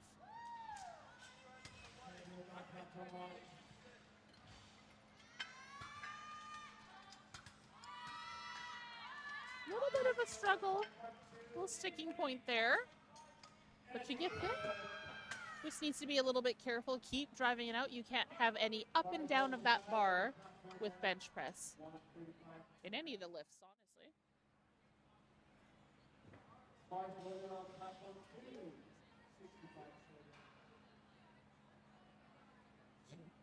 Tyler here doing a self handoff. Again, you do not need anybody, say with Mallory here, do not need anyone to hand off the barbell, you know, reduce those variables. At the end, you know, if something happens, you can at least say that was on you. Self-accountability. I was just going to ask what your approach to handoffs is. Do you take handoffs in competition? I do. So I train out of my garage, and I often self-hand off, which I've learned to find a lot of confidence in. But during the day, you know, I want to save a little bit of strength so I can have a heavy third. So I do ask for handoffs, but again, every single time, I'm telling them what I want. Yeah, better to over-explain what you need. And you know what? Gas up your spotters and loaders too, especially the person doing your handoffs. You know, give them a little bit of a buttering up, telling them that they're really good at that. And I know they'll get teased for it, but it gives you, I find, better handoffs. Well, there you go. Tips of the trade. Be nice to the spotters and loaders. I mean, that should just be a general rule. They lift more than you in the day. Great lift there by Christopher. Nice and smooth. We love to see it. Just a little bit sticky. She'll have one more go at that. Again, we saw Christopher on platform 1 rocking those Oilers colors, trying to give that team a little bit of good luck. 2-0 for the Panthers right now.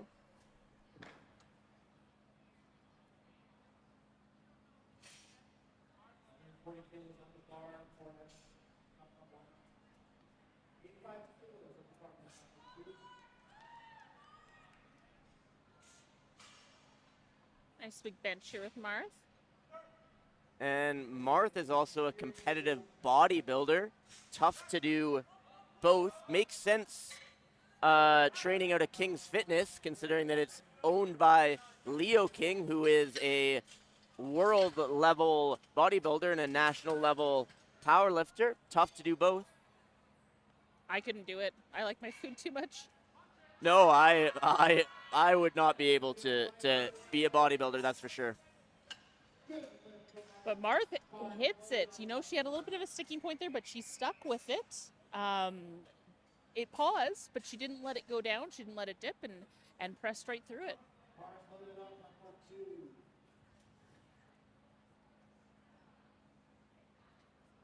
Bartek here. Also opting for a self handoff. I think we're seeing more and more of that lately, is a lot of people learning how to self handoff. I think, again, it removes that variable, and you just don't know who's going to be there on the day to do those. Yeah, that was my approach.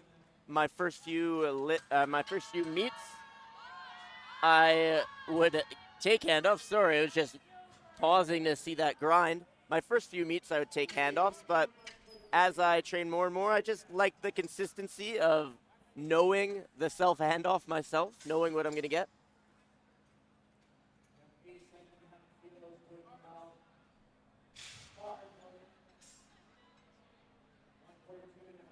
We're seeing a lot of missed seconds here. I think a lot of people are pushing and vying to get their totals up. And of course, with that, you know, there's a little bit of risk.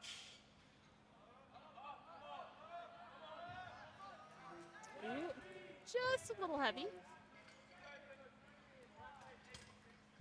And looks like for our 63 open class, Martha's putting herself in a good position to win that category, but it's not over, far from it. Mackenzie and Janet are on her heels, and they can push her if she makes a mistake. Mackenzie here with a big bench, biggest so far in the Platform 2 session at 95 kilos. Almost 210 pounds, it's no small feat.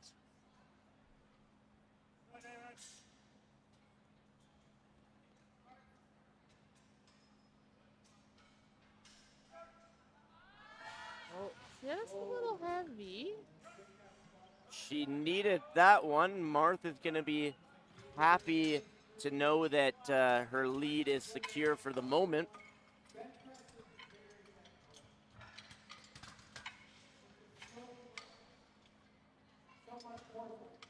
She has hit that number before too, so she'll probably give a second swing at that, of course. Come back for her third.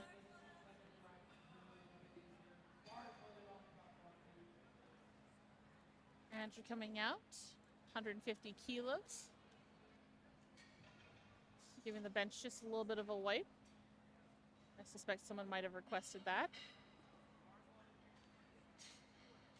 Yeah, these competition benches are nice. I'm not training much these days. I lift at a commercial gym, and the bench surface is one of the biggest differences that I notice training at a commercial gym.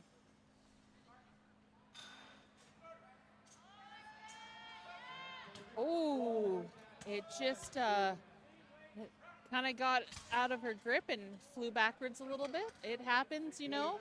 The bar bullies you a little bit out of position. You got a blue card on platform 1. I'm assuming probably either soft elbows or up and down. I think those are the only 2 options. Always nice to have a referee on the stream, can provide some additional guidance on those rules. I feel like I dream of the rule book every now and then. Read the rule book. I have gone through the IPF rule book a few times. It's not the most exhilarating reading, but... And I've been reffing, I think, every other weekend for a bit. So you kind of eat, breathe, sleep the rules. Muscle memory at that point. Got another blue. With how it grinded, I think it probably was an up and down. I didn't quite get a good look, but that tends to happen with thirds. Unfortunately, a little too heavy on the day for Shar, and that's okay. Same in the weight for Nikki. She did miss this on strength. It got stuck, so she's going to come back. She's getting really amped up here. Good to get that arousal up, get that energy going. Yeah, that's an interesting question. I was chatting with Danny yesterday about kind of how hyped you get on the platform. What is your kind of arousal like as you come out to the platform? That's a great question. I'm kind of a mixed person. When I come out to the platform, I check the weights, get really hyped, and then it's back to being peaceful.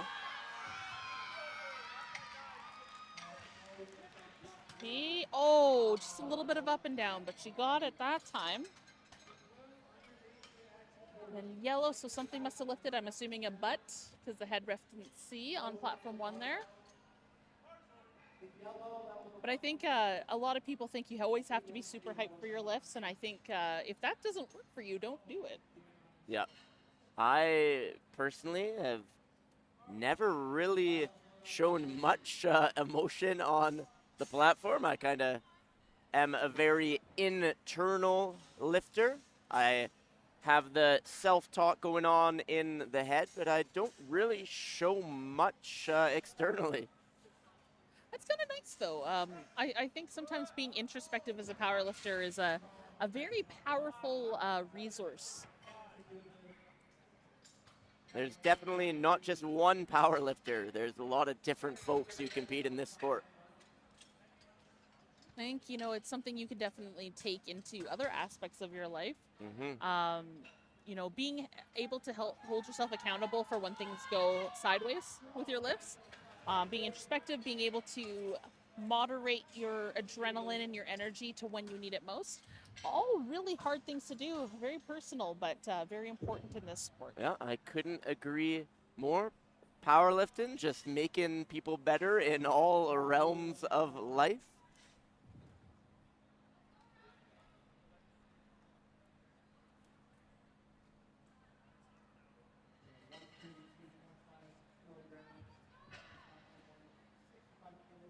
Rock here setting up.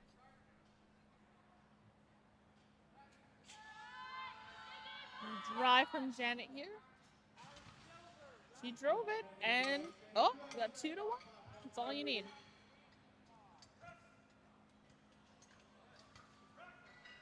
Nice lift there. Great third there. Great attempt choices. Got Mallory up next. Mallory's had a good bench day so far. And she's our only 69 kilo lifter.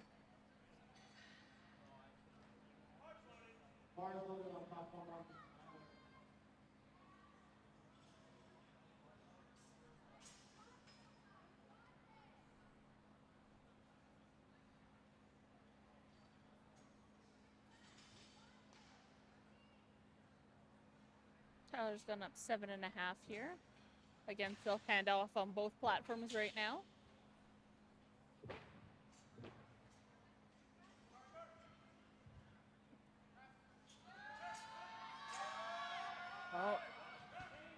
Oh, no lift on either platform. A little bit coordinated there.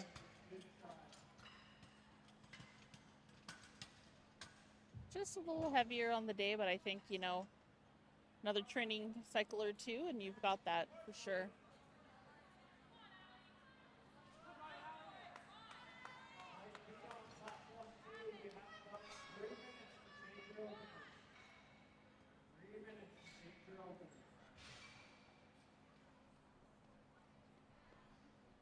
Reese and Aliana. I think Aliana missed this on strength.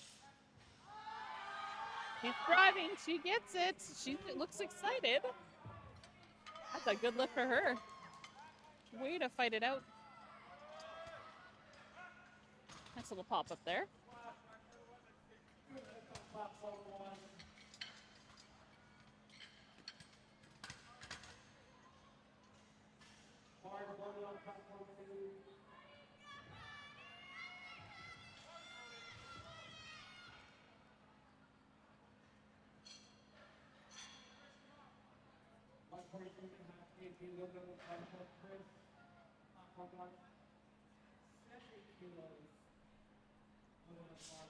Christopher again trying to bring some good luck to the Edmonton Oilers, the orange and blue.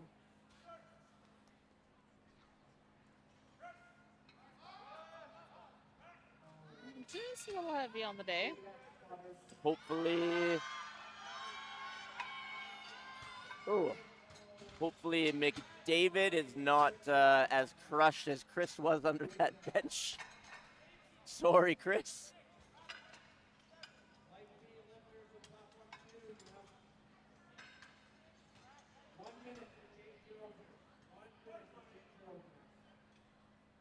Olivia's reattempting 85. I think that's, I don't usually like to see people go up when they miss a lift. Yeah, generally good to play it safe. She has a pretty good lead over the rest of the group, so I just try to get that third attempt in.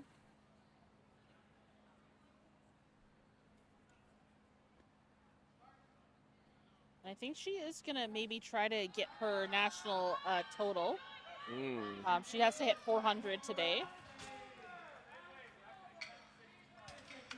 Yeah, so for a lot of athletes, their placement isn't their top priority necessarily.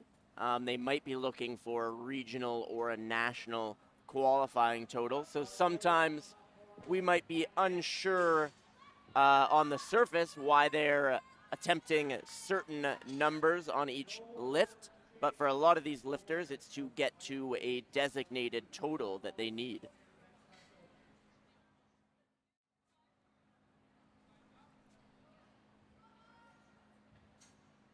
It looks like Marth has qualified for nationals with a total, but to go to nationals, she has to lift at provincials and at westerns later this fall in Nanaimo.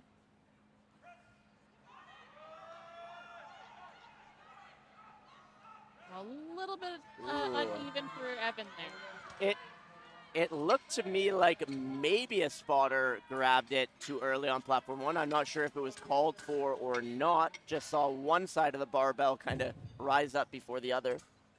And sometimes people bench uneven too. You know, I do that sometimes. My right arm will go faster than my left arm. Yeah, and as long as the whole barbell does not have downward motion, you can have that kind of asymmetrical press and it's still okay. Yep, you can kind of ladder it up as long as the whole barbell does not go down, or you don't have one side go down as a downward motion, you're good. Well, David muscles it up. Oh, unfortunately, looks like maybe his butt lifted. Mackenzie gonna give 95 a go again. She missed this on her last one. You know, she's pretty close to Marth right now. About 12 kilos separate them, which you know, a 95 kilo bench would help with closing that gap. Yeah, looks like their deadlifts are very close as well, so every single kilo will matter here.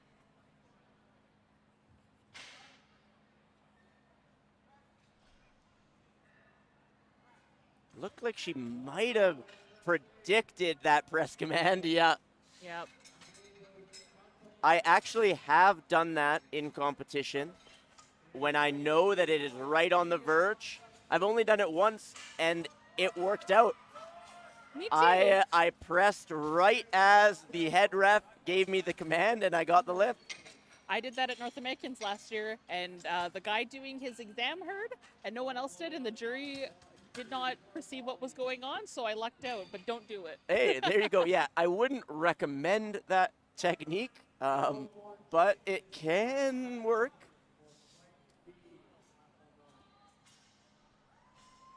Do as we say, not as we do. Exactly.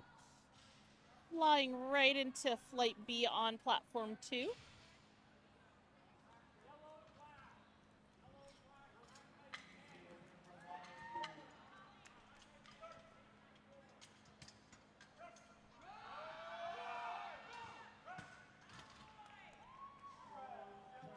Looks like he gets that, Paul.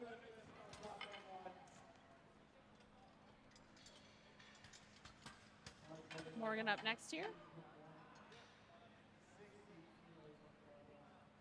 Been of a bit rough day for Morgan so far, but I think, you know, bench could be the turnaround.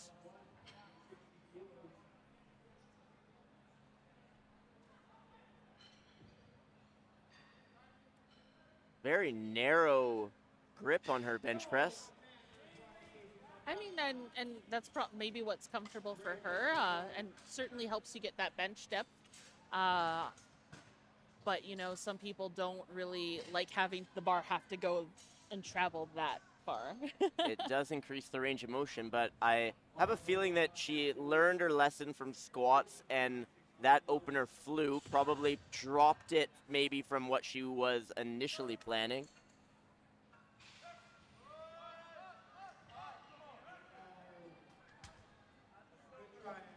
Andrew misses it, unfortunately, but I think, you know, next meet it'll be there for him. Caitlin having a nice, smooth bench opener. Just waiting for that one light. There it is. It's a good lift. Just having a quick look at our 93 kilo open men. Tyler Landry's on the platform right now, and he's looking pretty good overall. David missed his third, which helped, but these extra 5 kilos for Tyler can really increase his gap over second place. Especially with David with his bigger deadlift. Yep. That is something that I have never had the luxury of having. Every close race that I've ever been a part of, I've just had to sit back and hope that my opponent misses, because I'm never pulling last. That's always tough. But sometimes, you know, if you've got a good handler, they can start playing the mind games, the chess game. Powerlifting is not just a strength sport. There is some element of chess where, you know, if you load up the barbell to a certain number, you can try to push your opponent to load even higher. And we kind of saw that in our matchup with the 70 or the 69s. Danny, CBB's weight class, she played that very tactical game, picked attempts even though she was not deadlifting last, but picked a number that she knew was just out of reach for her opponent and ended up winning the class. Looked like Mary just missed her opener. Might have been on strength, maybe positioning. The barbell kind of pulled her out of positioning. She's got 2 more attempts on that, though, so no worries there.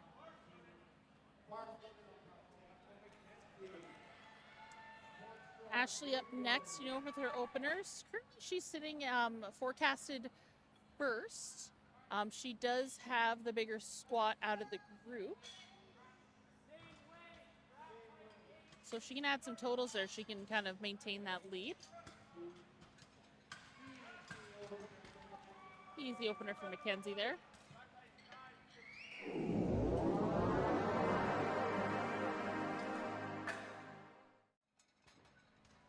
No, it's not enough anymore to just be a specialist in one lift anymore. The environment of powerlifting has changed, where now you have to be a specialist in everything. You got to be good at every lift now to really maintain leads. Yeah, again, not to make this all about myself, but I wish that powerlifting was a subtotal competition. It is not.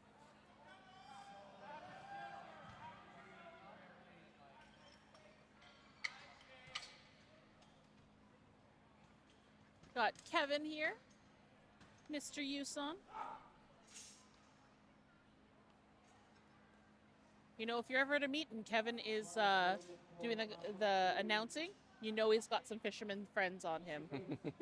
Yeah, that is something that I am missing at the moment. I was not thinking like Kevin.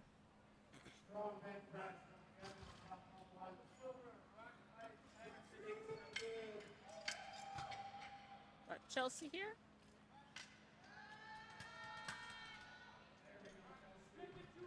Nice lift there.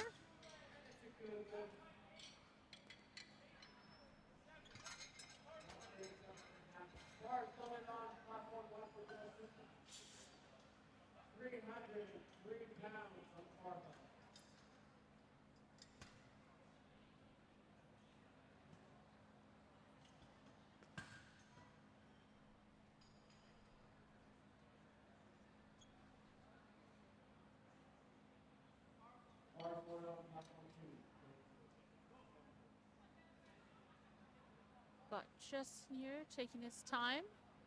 And you've got a minute, so you can take as much time as you need to get set up, to get happy with how you're positioned. He's getting the replace command. Oh, it looks like his thumb wasn't around the bar. So you have to have your thumb wrapped around the bar, unlike squats where you can't have a thumbless grip.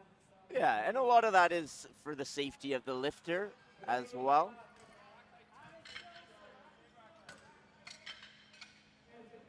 That kind of that grip has a specific name to it, and it's because the ability of it to slide and catch in the face if you don't have your safeties up is quite high. I know it does feel probably a lot more comfortable for a lot of people, especially if you have any elbow tendonitis. You know, taking the thumb out of the lift probably feels really good, but it's not safe. And, you know, the safety arms can only support you so much. You know, taking a bar to the face is probably not the most fun thing to do. Yep, would not recommend it. Not that I've had it happen, but it doesn't sound great. We've had some meets where the bars just slid out of their hand for whatever reason. And those safeties do support your safety quite a bit. Yeah, a lot of lifters just put in a random number for their safeties. Would not recommend that. You want to know that that safety is going to catch the bar if it drops. And I think in the rule change of this year, the head ref or the jury now, if your safeties are too low, they will change them for you. You might not like it, but that's just the breaks there. Interesting. I think, you know, our spotters and loaders are really thankful not having to try to catch that. And so is your face. Yep. Lots of nice green on the board here for our openers. I'm not seeing too many issues going on. Which is exactly how you want to see it. You know, I think the more green you see, the better for the lifter overall. Yeah, I'd say overall this session's a little bit more green than some of the other ones. See what the refs call on Brandon. Yeah, that's what I thought. You know, 2-to-1 good lift. His elbows did look a little high. You know, again, bench depth, elbows have to be parallel or below the top of the shoulder joint. So definitely something to think about.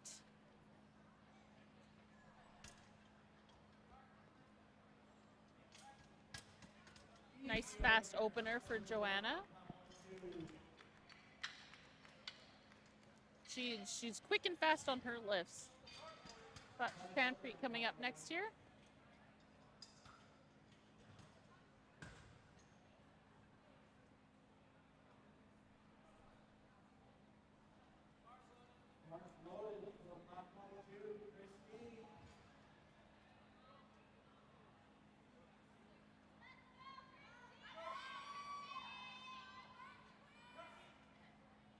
Nice and fast. I hope I didn't see his head move. Yeah. So on platform 1, he sunk the bar, and that actually lifted his head off the bench, which you can't do.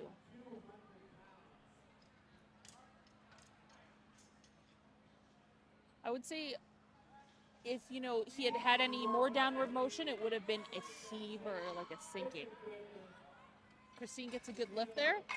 Nice and easy. We've got Kimberly up next, one of our bench-only competitors tomorrow as well. We've got a couple in this flight. So not only do they have to lift today, they have to get up early and lift tomorrow as well. Me too. Not looking forward to one more early weekend wake up. Got Ezeel here. 3 reds on that. Makes it so easy and fast. My goodness, Ezeel.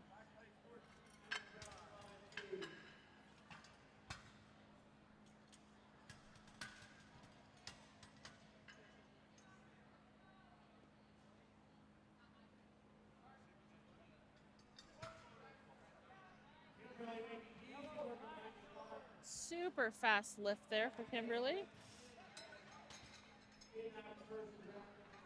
So that wraps up our openers. Now we move into seconds.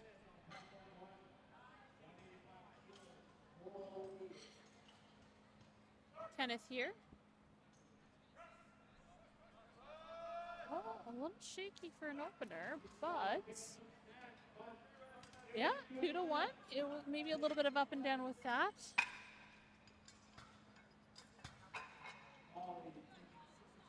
You know, that is a fast bench there.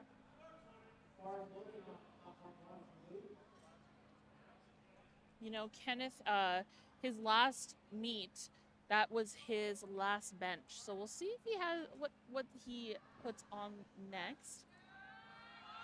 It was a little slow for an opener. A little bit of a grind on platform 2 here. I'll see. Yeah, 2 to 1 is a good lift. I imagine there's a little bit of up and down perceived there. Maybe with that helicoptering of the bar. The start command for Luke here. Oh. A little bit heavy for an opener there. That's a good lift, but he's got to be careful. He was pausing it, so.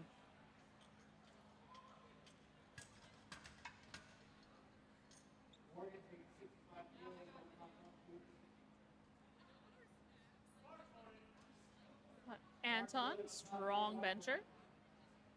And unfortunately, with AJ having to pull out of the meet, Anton should cruise to a victory now. It was shaping up to be a really close match, and we hope that AJ's doing okay.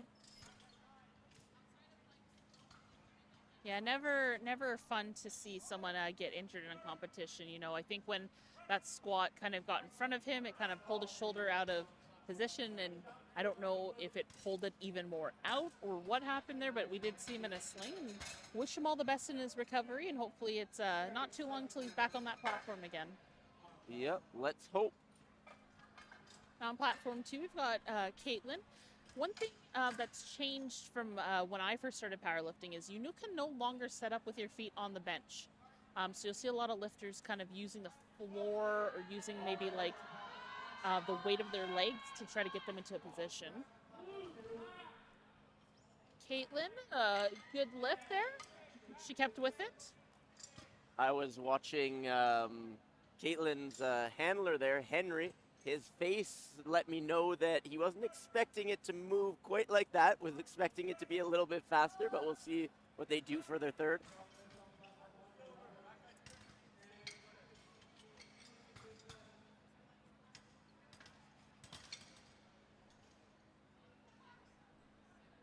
That's a good lift on platform 1. We've got it set up for Mackenzie here, fan favorite.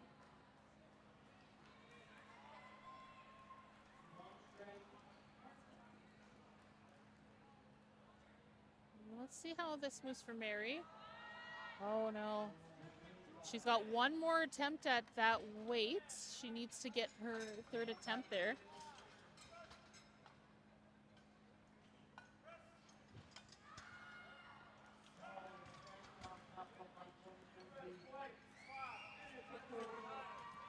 You know, that's sometimes it happens, you know, it's your first big meet. You know, provincials can be a very big meet for people, and what used to be easy might be a little bit more difficult with the pressures of trying to qualify for higher meets.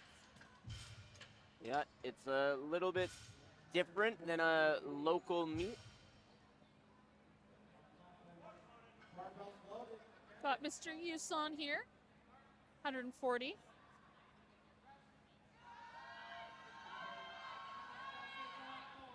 Oh, just a little heavy for Chelsea. And Spotters and Loaders taking care of that, making sure she's safe.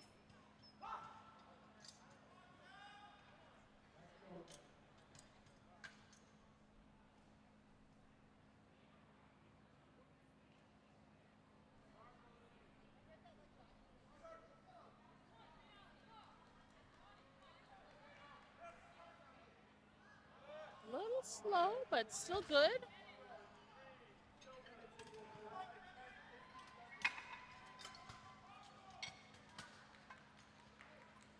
Got Zarina here, 75 kilos.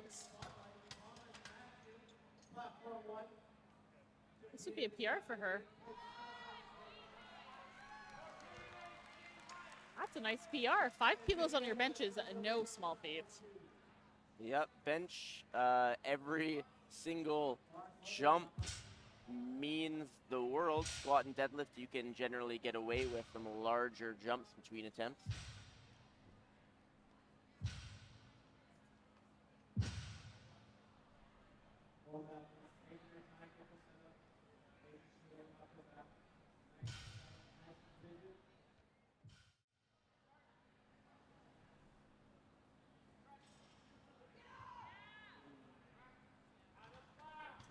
Not sure. Oh, Oh, sounds like yeah. she missed a command. Started to press, then kind of went back to her chest, hoping that they didn't see. And I think maybe a head lift on platform 1 there. As we get heavier, we're noticing a few technical calls there. It happens, you know, you're really focused on getting that weight off your chest and above your head. And yeah, you can miss things sometimes. Again, that is kind of human nature. You don't want hundreds of pounds lying on top of you for too long.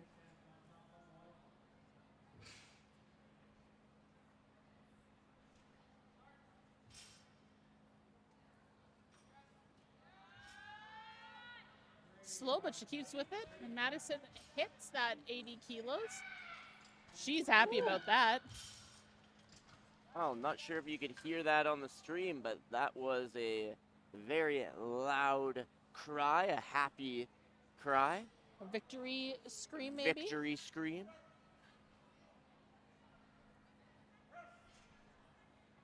Nice press here from Adam. That's a good lift.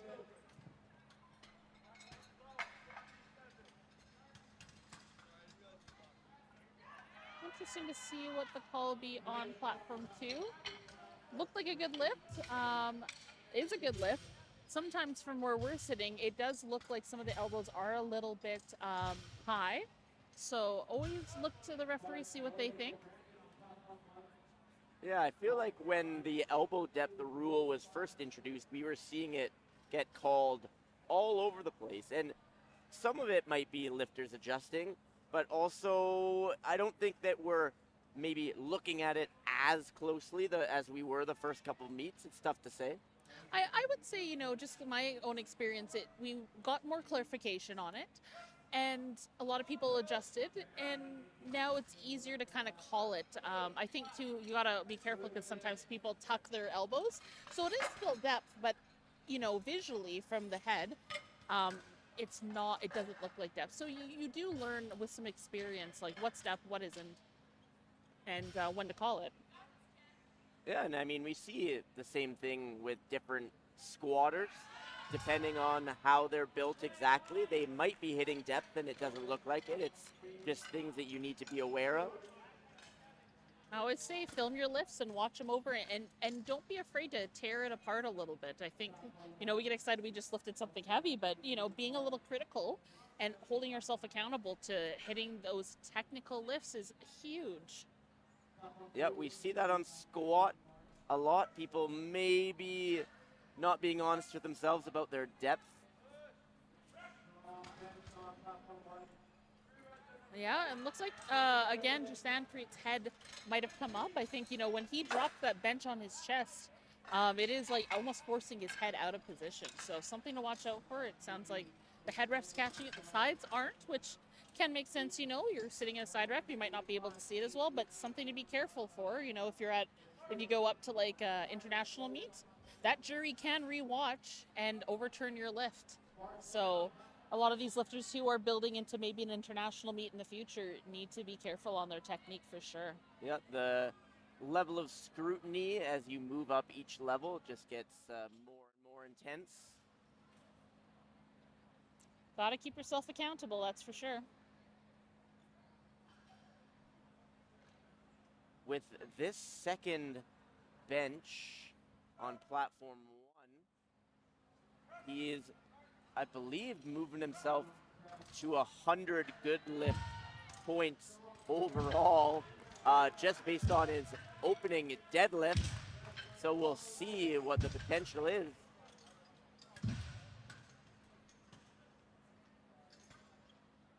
Head ref having a chat with the handler there. I wonder if it's maybe lift the safeties on that rack on platform 1. Christina, fan favorite. Yeah, a lot of cheers in the crowd. Makes sense. She's also a coach in her own right. Not just a Team Canada coach, but a coach for her own company. 3-1. Oilers just scored. Is it going to be a repeat of last game? We'll see.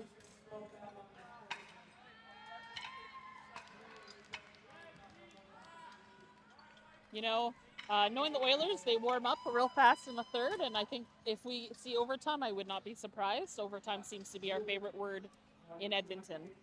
Yep, it'll be a close one either way. Just like some of these competitions here today, some close races. And some close presses here. Kimberly, checking the weights. I think that's one of the most important things you can do when you get on the platform as an athlete. Our spotters and loaders are incredible. They are human. Humans make mistakes.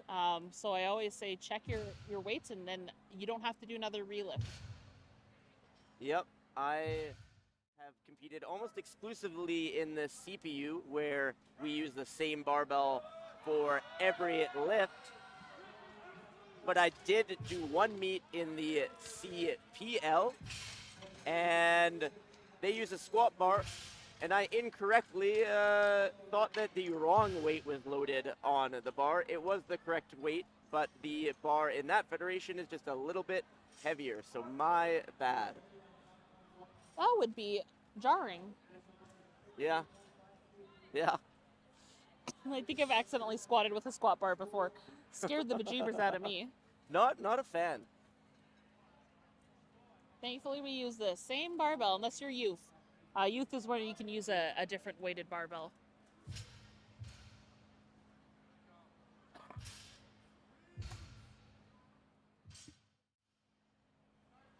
Anton here, 202.5. Huge bench. Nice drive there. And Holly dismisses it on strength, but I think she has it next meet.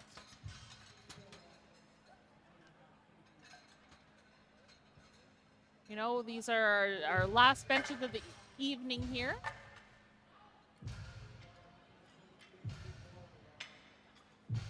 Oh, we got a mix-up in lifters there. Yeah, it looks like it should be. Maybe it is not meant to be Caitlin. We have Caitlin up on the screen.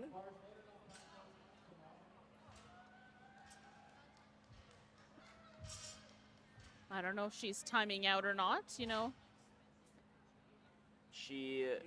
Her second attempt was quite difficult, so might be just letting the clock run on this third attempt.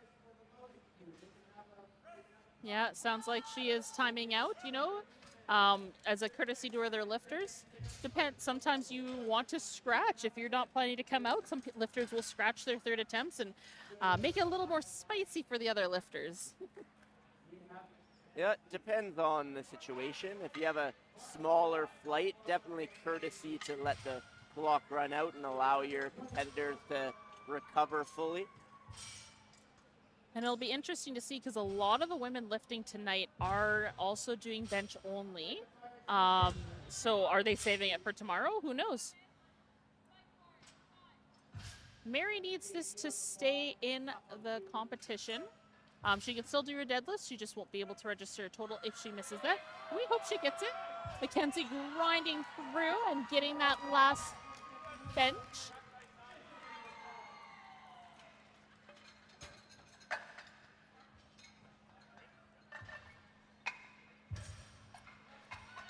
Oh. No, just a little heavy today, unfortunately. She might join us for deadlifts. Hopefully she does.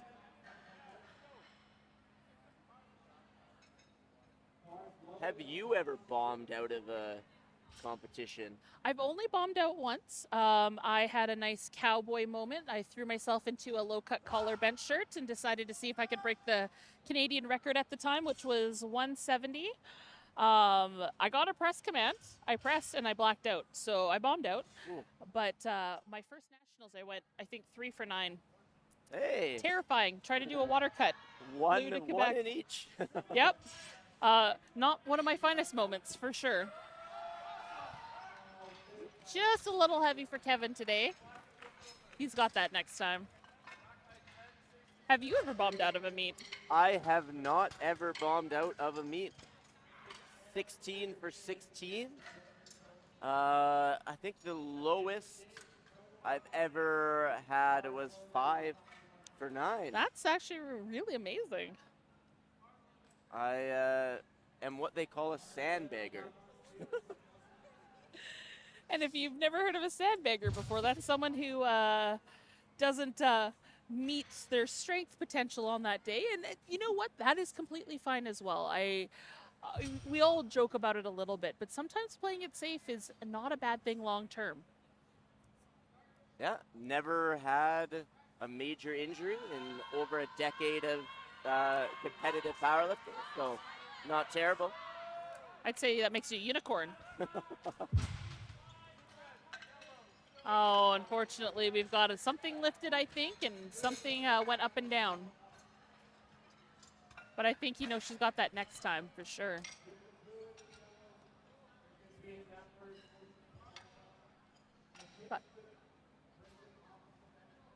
Got Justin coming up here next, and Zarina on platform 2.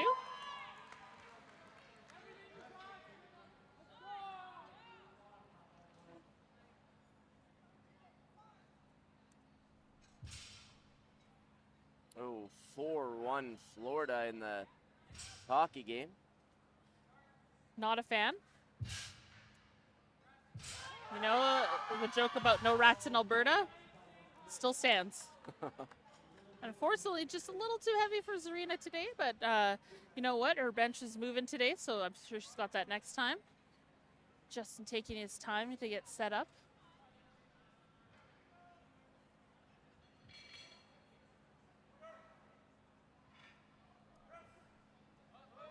Oh, just a little heavy.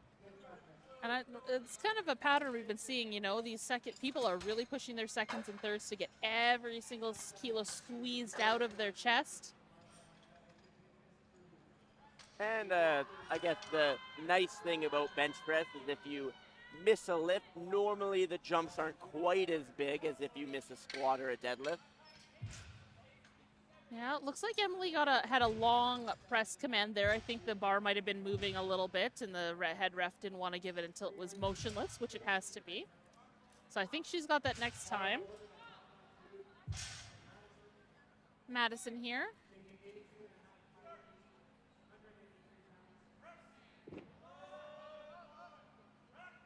A little heavy for Brandon as well.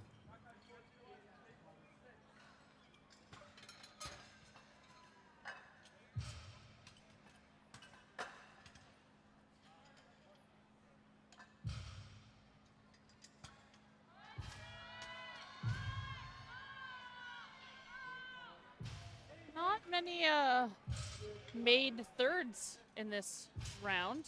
Got quite a sea of red going on here. Yeah, we were talking about how a lot of these lifters were making their lists earlier on squats, bench, not as much of that same story. I do believe that's kind of the tale of this weekend, you know. A lot of people are pushing to get those qualifying totals, get into nationals, get into regionals.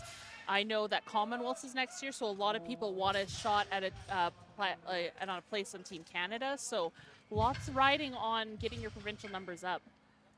Yeah, and these qualifying totals are no joke anymore. I remember back when I first started lifting, the qualifying total to even make it to nationals would be good enough to potentially win nationals when I started. No lift on one, just a little heavy. Got a Zeal here, setting up. Over 400 pounds on his bench press. Just a little bit shy of his previous best of 190, I think. But he might be determined to win that best lifter award, and he just wants to make sure he gets the lift.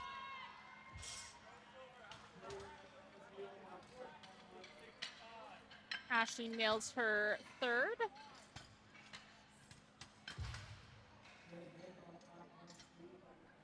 And of course, the weights that people are lifting today are no joke. Any kind of weight on the bar is heavy.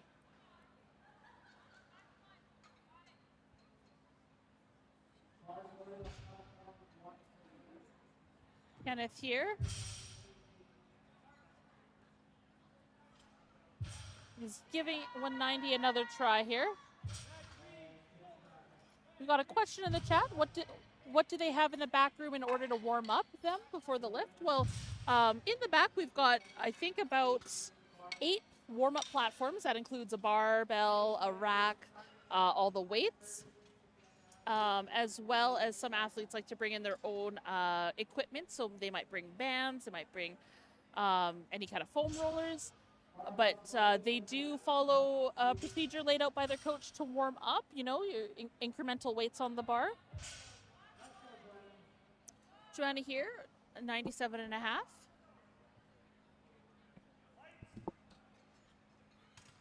It looks like Kenneth has timed out. Now this would be a 2.5 kilo PR.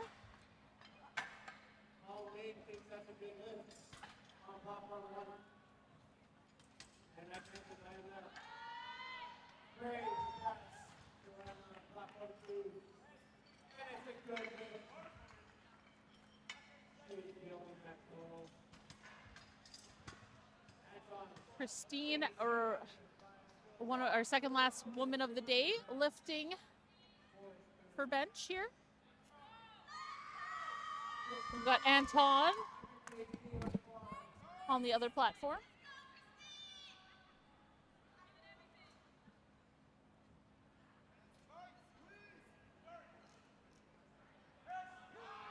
Oh, fast off the chest from Anton. My goodness. Woo.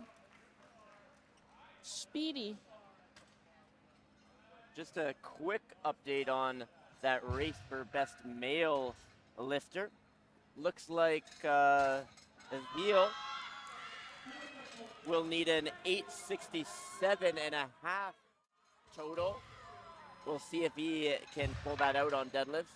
Great lift from crowd favorite Christine there.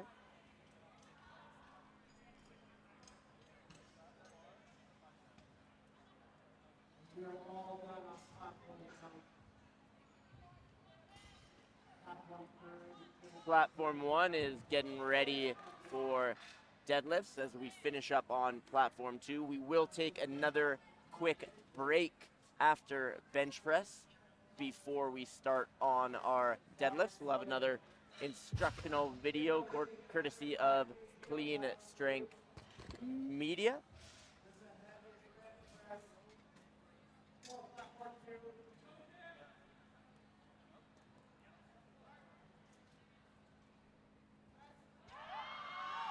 Little up Vroom, vroom, vroom. Might have been from downward. Yeah, there's a little bit of a up and down. You know, if you're pausing it, it's not too bad. Unfortunately, we'll see if she has that tomorrow when she benches. And that rounds out our bench for the men and the women. It does. Thank you so much for joining us at the 2025 APU Provincial Powerlifting Championships. We will present you with a quick video on what to look for when it comes to the deadlift, and we'll be back in about 10 minutes. It's time to deadlift. It's a little bit different here because you're not going to hear a start command. All you're going to hear is bars loaded. Once you hear that, you have 60 seconds to start the lift. When you walk out to the platform, the chief referee is going to be ready with their arm straight up, ready for you to start the lift. When we get to the top of the deadlift and we can display a motionless position to the referees, you will get 2 signals from the head referee. One, he will drop his hand down, giving you a visual signal. He will also give you an audible signal saying, "Down." Once you receive this, we can place the bar back down to the floor. We just need to make sure we're maintaining contact with the barbell the entire time. Now there are a couple reasons why your deadlift might be deemed a no lift. First of all is any downwards movement of the bar. Second is failure to lock out either the knees or stand completely upright with your shoulders behind your hips at the end of the movement. Supporting the bar on your thighs during the execution of your lift. It may also be called hitching. Lowering the bar before receiving the chief referee signal. Once you do receive the down command from the chief referee, it is still important that you maintain control of the bar to the platform. That's defined as just keeping your hands on the bar throughout without throwing it down. It's super important. For your third attempt deadlift, after the original attempt is placed in, you will be given 2 opportunities to change this attempt. Keep in mind that this attempt change needs to happen before the bar is loaded for your initial attempt that you put in, right? So if you put in an initial attempt and the bar gets loaded and you hear the chief referee say, "Bar is loaded," you cannot change your attempt anymore. It's over. You have to just take the original attempt you put in. So make sure if you're gonna make an attempt change that you do it on time. If you want to submit a change for your third deadlift, you will need to hand in a new signed attempt card signaling the change you want to make. Now with any of the lifts, if you want an explanation for why you receive these red lights, you can ask the chief referee once they're free for an explanation, or if there's a jury available, you can ask them instead. This will take any guesswork out of why you got the lift wrong, and they can explain in detail and with accuracy what you've done wrong so you can rectify it with the attempts going forward. Lastly, if there is a jury available and you did get one white light, you are allowed to ask for an overrule. Now this is up to the jury, but it's always worth a try. If you receive reds and miss a lift, it's unacceptable to argue with the referees or question their calls on the platform. It's never fun missing a lift, it sucks, but suck it up and try to make the necessary changes to fix it in the future. Now that should cover all the rules to a powerlifting competition. At the end of the day, respect these rules and respect the people enforcing them. The referees, the volunteers, they're all just people just like you. If you miss a lift, don't take it out on them. Don't scream at them. You get nothing out of it, they get nothing out of it. It's no good for anybody. Have fun and respect the sport.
Probably to be able to fly. Flying. Flying.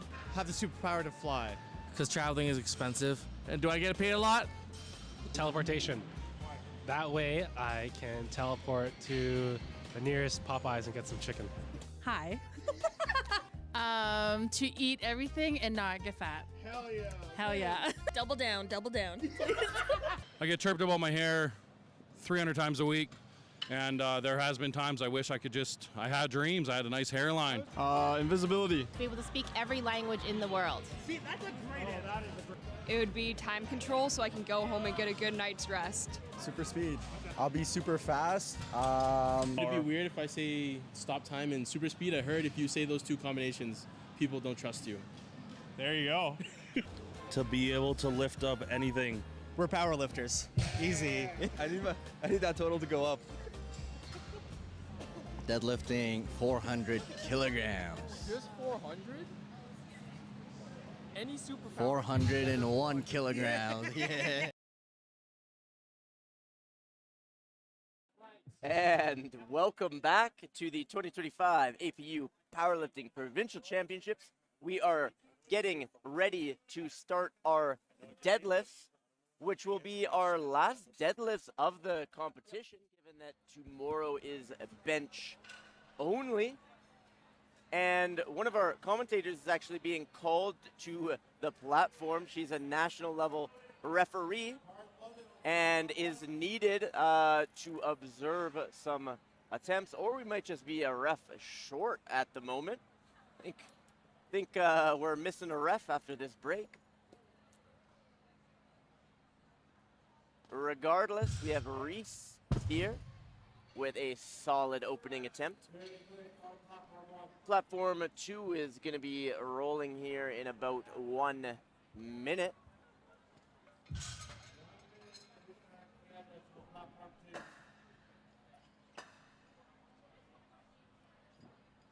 And it looks like it's going to be over for the Oilers here. 5-2 is the score.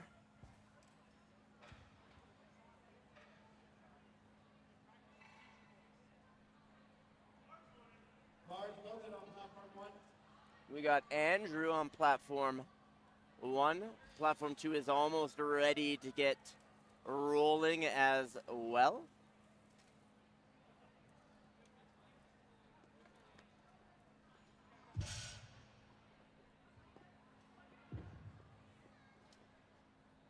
That is a great opener from Andrew.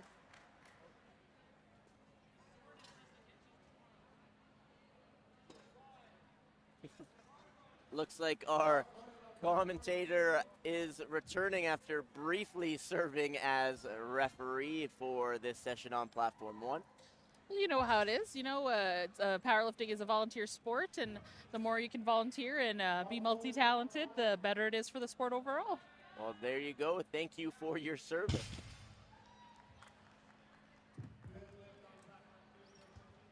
Looking like some good, clean deadlifts here. Of course, you know, you saw the video to begin. You know, we're really looking for that strong lockout.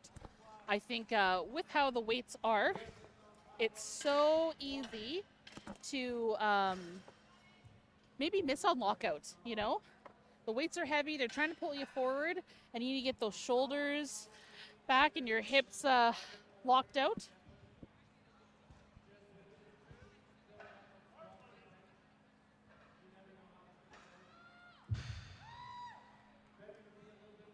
And after these openers, we'll kind of see how things are shaking out.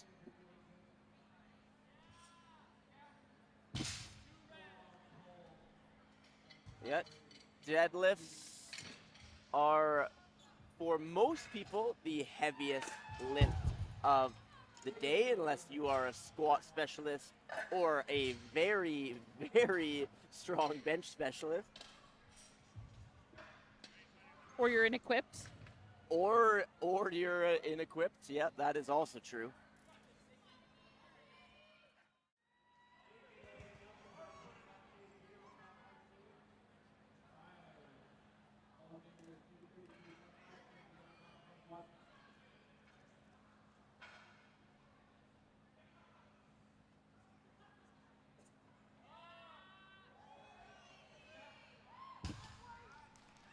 Nice and easy deadlift there from Nikki. Tyler locking in mentally.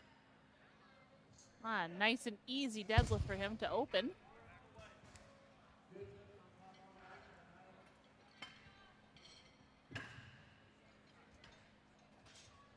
And unfortunate news from our Oilers, you know, they've lost to the Panthers. We've got a couple Calgary people quite happy about that outcome and a lot of very unhappy Oilers fans in the building. Yeah, we are in Edmonton, Alberta. I hope that my car is safe. I hope that there won't be any riots quite yet. There's still a chance. I mean, last year I went to the watch party for Game 7 and it was quiet and relaxed. I don't think we're like Vancouver. We don't like to riot very much anymore. I know last year at Provincials was in Calgary and that was interesting. We had the game up and Calgary people were maybe not so happy about that. Yep, we get a mix of responses in Calgary. Lots of good openers here. You know, we see a lot of conventional and a lot of sumo as well. I think, you know, it's just personal preference, but sumo is a bit more technical, I'd say. A little harder on the hips. Yeah, you need some mobility that isn't required as much in a conventional deadlift. And, you know, powerlifters, you know, not a lot of flexible people, I'd say. But I think, you know, mobility is still key to having a really good time on the platform. Yeah, you'll see a lot of our lighter lifters more likely to pull sumo, and then we move up the weight classes and conventional becomes a little bit more common. Yep. I've made the switch. I was conventional, had a back injury, non-powerlifter related, moved to sumo and then ended up back in conventional, and I'm so much happier for it. Yeah, I briefly went to the dark side, tried pulling sumo, did not work out for me, so back to conventional. Yeah, sumo is a beast. I think if it works for you and you're enjoying it and it clicks, all the more to you. Jeremy here, conventional. So fast, you blink and you miss it. That's what you want an opener to look like. Yeah, I find for deadlift, you know, your opener tends to look a little bit easier than your squat opener because you tend to build. Patty, I think maybe chalking your hands up, you know, you're allowed to chalk anything like that, but it is on your time. All right, she's still got time. Just needs to start the lift within that minute. Paul here. Our sumo lifter. Although she is taking her time, she does start the lift. Oh, she's looking for a command, I think. She's running around. She got the lift. Doing more cardio than most powerlifters do in the year. Yeah. That's a great lift for Paul there. We've got Christopher coming up.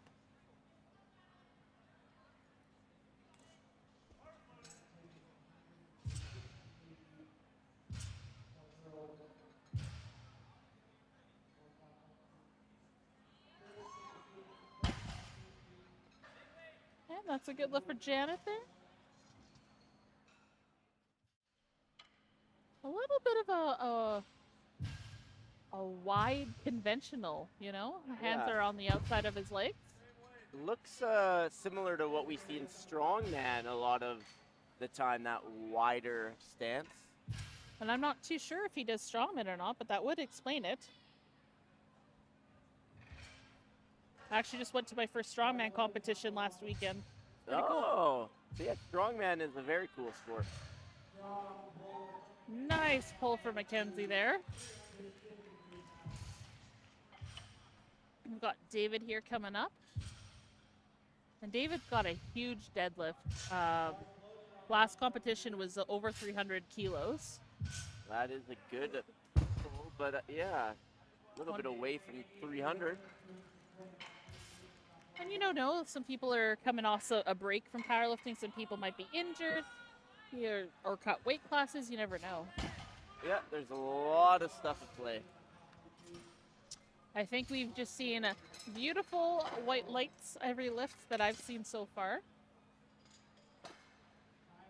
Yeah, looks like we don't have a single miss yet. I mean, I don't want to wish it into existence. Excuse me, but hopefully it stays that way. Yeah, hopefully we didn't just jinx. The commentator's curse, the caster's curse, for esports and for powerlifting.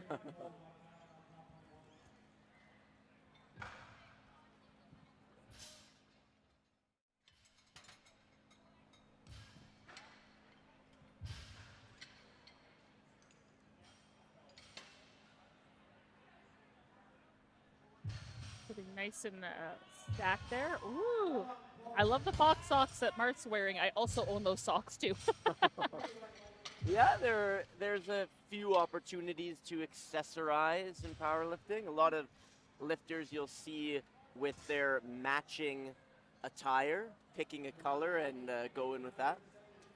And that's the nice thing, you know, there's a rainbow of colors out there to pick, you know, it's just comfort and brand preference. And socks, you can wear whatever you want as long as they're appropriate and they don't have any appendages to them. You know, I know there's some Superman socks out there. You can't wear those, but so a good list. We're back to the top of the order on both platforms. Everyone's been crushing it. Nice change from bench here.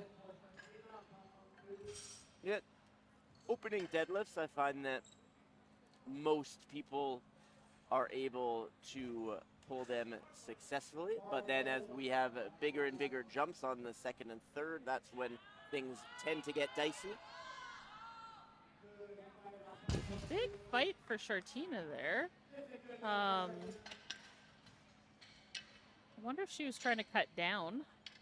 Because she is our lightest. Or, yeah, she is our lightest. Oh, grip issue on platform 1. Dropped and lost the bar. You know, you have to lock out, but you also have to return the bar back to the platform controlled. So you can't drop it. You cannot drop the bar. We've seen that a couple times at Worlds, or at least once at Worlds, where someone just straight up dropped the bar. Can't do that, unfortunately, and it's the same for local meets as well. Yeah, there's been a couple pretty high-profile cases of that happening where lifters have actually lost position at a national or international event, not the way that you want to do it. And I think, too, you know, part of that is just grip strength, but also part of it is if you're ripping any calluses, you know, and fortunately a little heavy for our lifter on platform 1. Hopefully he's got an attempt to do that again. We may have started a curse. We're beginning to see some no lifts come along. The caster curse has begun, and I hope that we can unmanifest it there.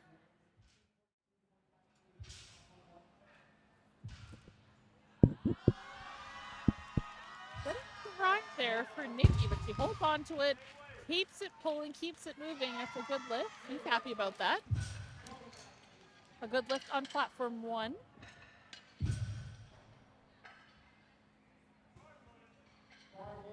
A bar is loaded for Tyler here.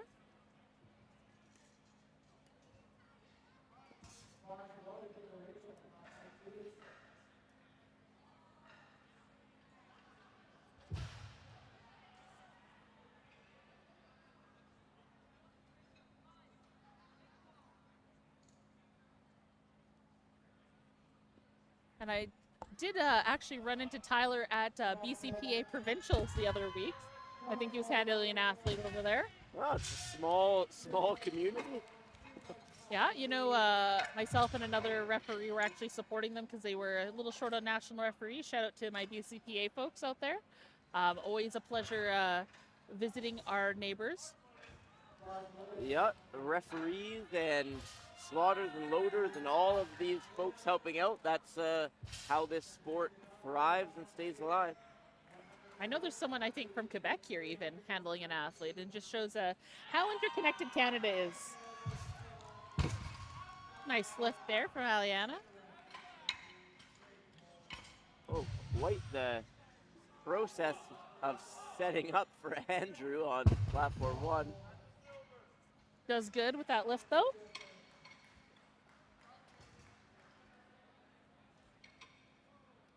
Not too many issues, you know, a grip issue and a little bit of a strength issue, but we're keeping on keeping, just the way you like to see it.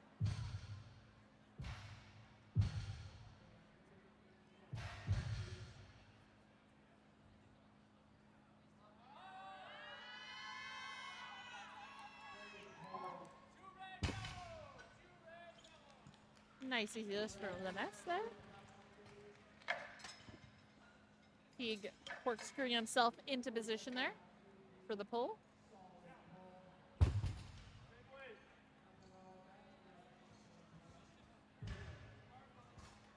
Patty up next here.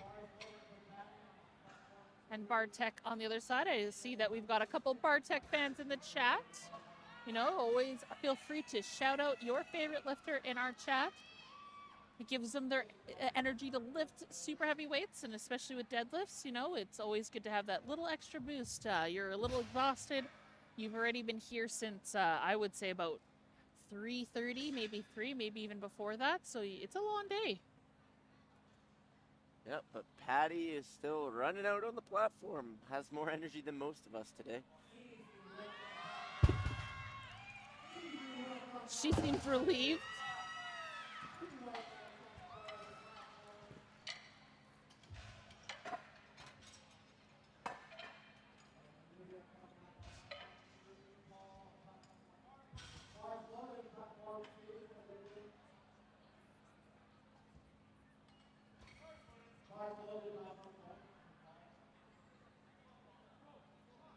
Olivia on platform 2 here.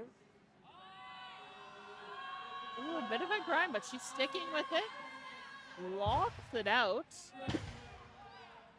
That's a good lift. Paul here, visualizing the bar going up. Doing the little hand sweeps everyone seems to do with sumo. Yeah. Like to get those loose arms. A lot of the deadlift advice has changed over the years. I remember when I started, it was all about locking your lats back, shortening those arms, and now a lot of the cues, particularly for sumo lifters, have to do with really long arms, a little bit different. And it's amazing as we've learned what works for people, what cues work, what clicks, how it all changes. You know, a lot of people used to think about being a tree and kind of like rooting yourself down, and might not be the best advice for everyone. So it has certainly evolved and changed over the years.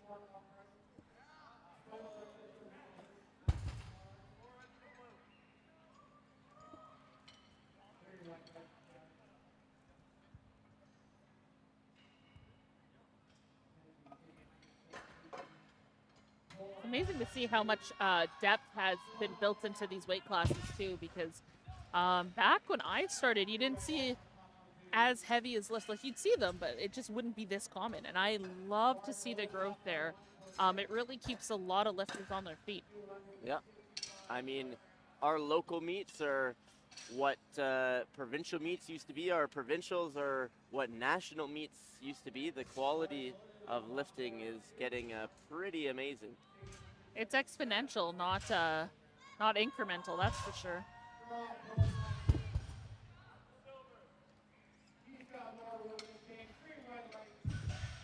And we got a big jump from David here.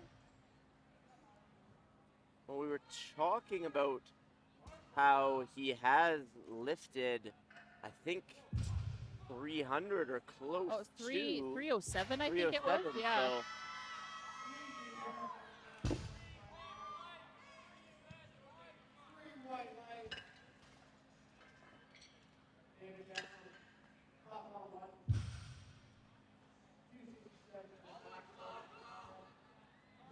Nice lift there for David. Wonder what he'll take next, because that was a 12 kilo jump, I think. yeah, Or no, 22. Yeah, he jumped 22 kilos. I think he might be trying to push for second place there. Oh, that was a bit grindy for Janelle. I don't know how much she's going to go up from that. Maybe 2.5? I would not go 5. Unless she feels like she could do it, but she's looking a little gassed. Not a lot left in the tank. And yeah, it does look like that is what David is doing. He is the heavier lifter, so he's going to have to outpull Bartek if he wants second place, and that's what he's put in for his third at least now. He can wait and see if Bartek misses, and then he can drop his attempt down to 267.5. Right now, he has his third put in as 275.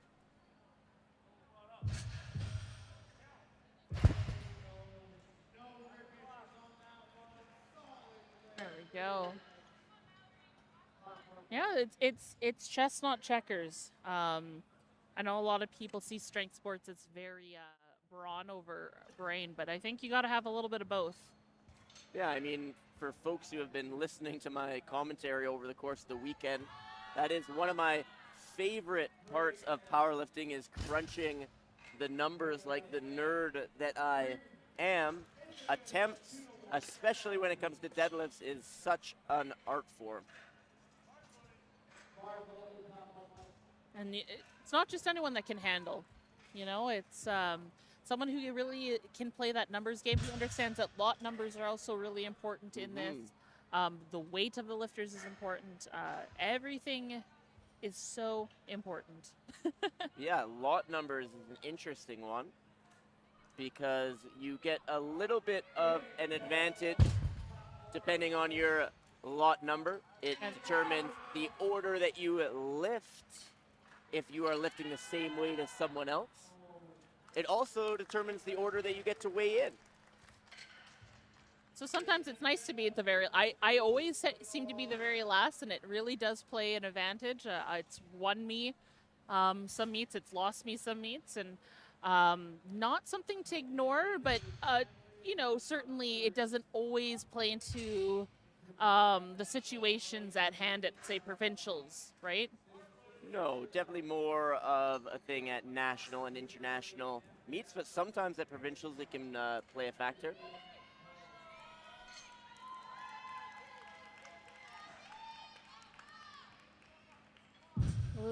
Nikki's second was a little bit grindy, so we'll see if this goes.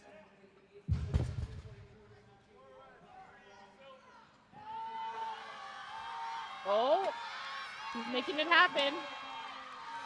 I think she stuck with it. I would be happy with that too. Great celebration.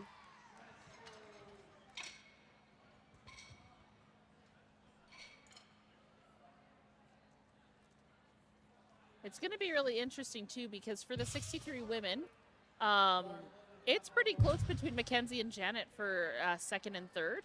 I mean, Martha's straight ahead, you know, even if she misses that 90, I think she'll be okay. But Mackenzie and Janet might be battling out here. If one misses, the other one could potentially go for silver. Yeah, and we were just talking about lot numbers as well. They're both right now have 175 in as their third attempt, so it will play a factor. Oh, yeah. Looks like it's up and down on that one. And we've got a no lift on one. This is when you're going to start seeing lifters miss. Just because that weight is heavy and you are tired. You've been going at it for a while, so I know a couple lifters are trying to cut as well, so that also plays a big factor in what you can put up on the day. Some people do really well with cuts and they recomp really fast and their strength stays, but you know, it's a little bit of a gamble. Yeah, I competed, started my career as a 74, ended as a 93. So, you know. I think with that, let's see. Diana hits her last deadlift, missed her second bench, and just misses the qualifying. Oh no, she gets the qualifying total for Western, so she will be going to Westerns. Well done. This fall. That's what she wanted. You know, and a little bit more. She's only 32.5 kilos away from making the national total, so if she can add 32.5 kilos onto her total, she's going next year. Little by little. Brick by brick, she builds her total. Bartek over here. Our Bartek fans are probably losing it. Going for a nice big third here.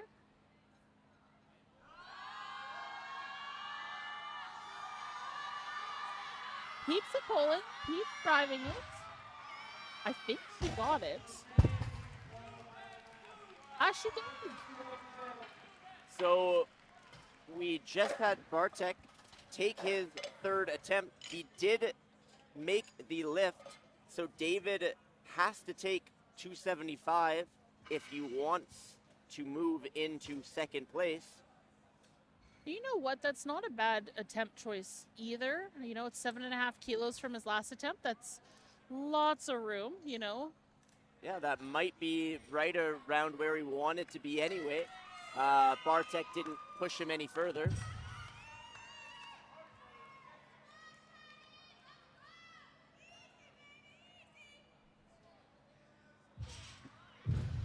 Patty, one of our smiliest, most energetic lifters of the day.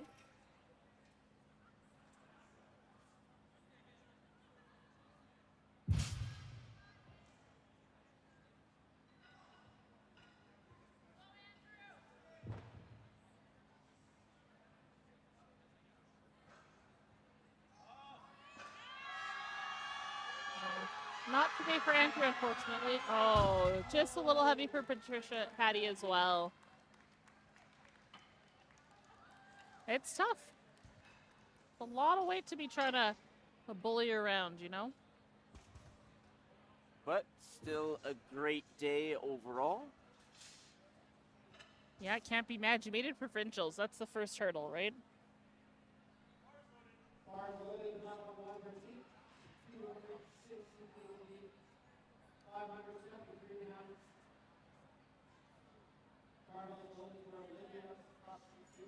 So there is still a bit of competition, like we mentioned, in that 63 kilo class.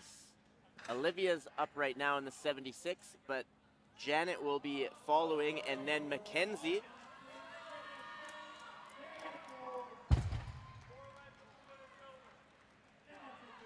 And you know what? Olivia does not need this to stay in first place. So she's timing out probably. I mean, her second looked pretty grindy. She only went up 2.5 kilos. I think that's probably the move. Yeah, she only has 10 seconds left on the clock, so it looks like she's going to be timing out. Unless she runs like Patty. But this is where it will come down to the wire. Janet can make this lift, which will tie on body weight with Mackenzie, giving her the win. Mackenzie is locked in at 175 unless she makes a very quick attempt change. So we'll need to hit that weight in order to beat Janet if Janet is successful.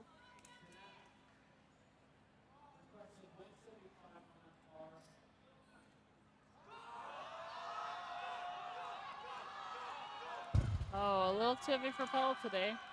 Oh, she makes that fast. I think she could have had maybe even at least 5 more kilos on that bar. We'll see if Mackenzie can hit this. You know, she's got, I think, 2.5 kilos more on her total right now, and she hits that, she will pull ahead. But I think they are tied going in, just the way that our forecast works. It already is having her successful there. She will move ahead by 5 if she makes it, so they're tied with higher body weight, so she will need to make this lift. you know, you have your third change. You've got 2 change attempts for your third deadlift, but you know, the coaches and handlers probably don't want to change it. Oh, I think that's a second place for her. Sure is. She does what she needs to do to secure that second place.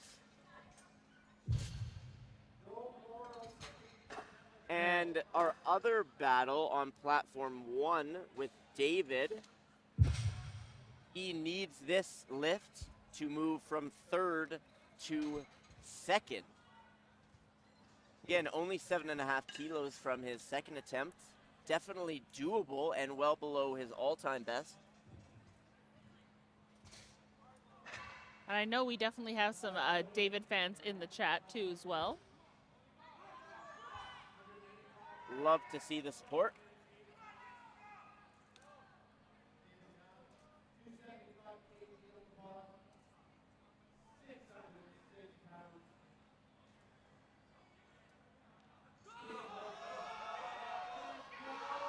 Oh. Oh. I think he's okay. I think that was more style than anything else. But that will mean that Bartek finishes 2nd for our 93 Open men.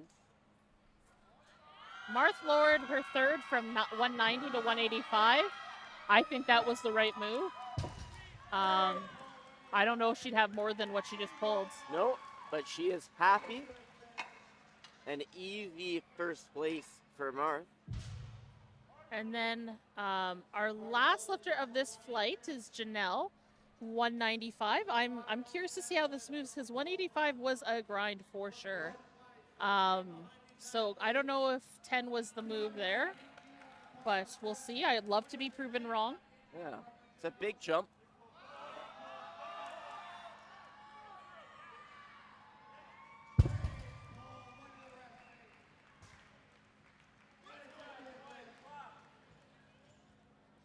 Christopher ends it off well.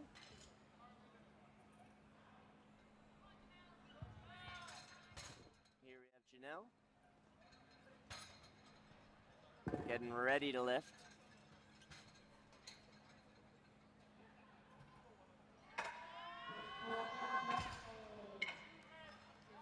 Yeah, kind of like we thought. A little bit too heavy.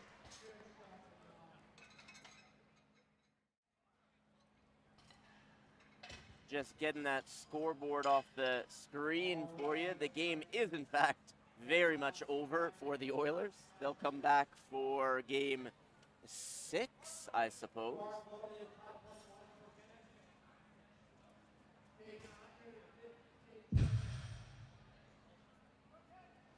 Kenneth looks like he, again, is lifting a lot less than he's capable of. Must be dealing with an injury of some sort. Oh. Great job there, you know. Probably not what he expected for the day, you know, but I'm glad to see him turn up and head out and do it. Morgan's hit her opener there. Now, Morgan didn't seem too happy with that, but it was 3 white lights.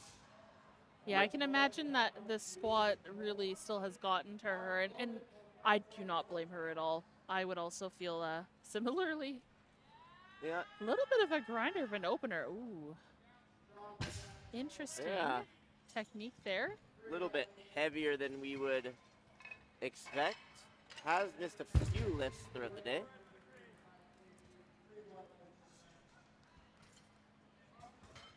Yeah, I always get a little bit nervous watching folks who have a little heavy of a deadlift.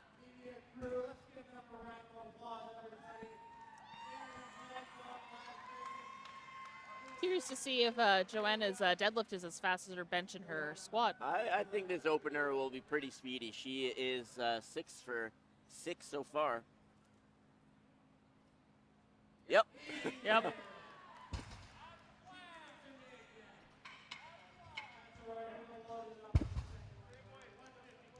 That's a good lift for Robert there.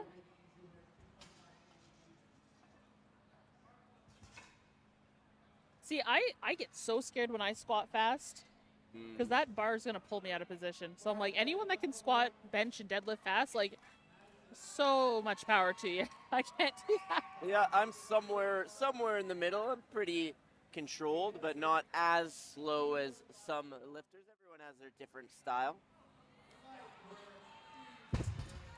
Easy deadlift for Mackenzie there. And I think for Madison too.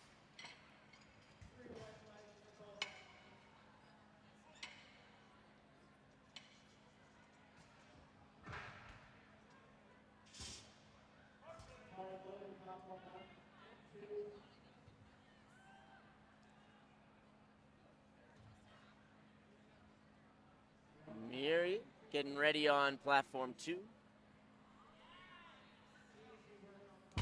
Makes easy work for that. I'm glad to see her join us for deadlifts. You know, lifter when they do unfortunately bomb out on any of the disciplines, you know, they can still join, and I think it's still good platform experience. You know what to fix for next time.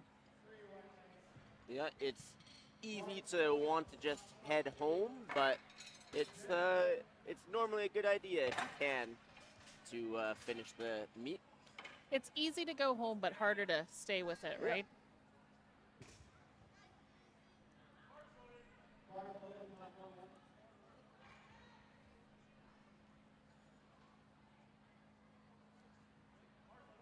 The roll up to your shins technique here from Jennifer. Yeah, I remember seeing that technique with Kojo my very first meet at the Butterdome Power Surge, one of the best deadlifters in his class for years and years and years. Yeah, it takes a lot of like core strength and coordination to do a rolling deadlift. I don't know if I could ever do that. And Kojo's one of the best. No, I've never even attempted it, to be honest. Well, I know what our commentator's going to try in the back later. Yeah. Well, we'll see. Good lift on 1, good lift on 2. Love to see that sea of green. I think it's, you know, it's good to see people hit their openers. Deadlifts are one of those things you don't want to be missing on. No, and again, hopefully we don't jinx it. Hopefully we can keep the good lift going.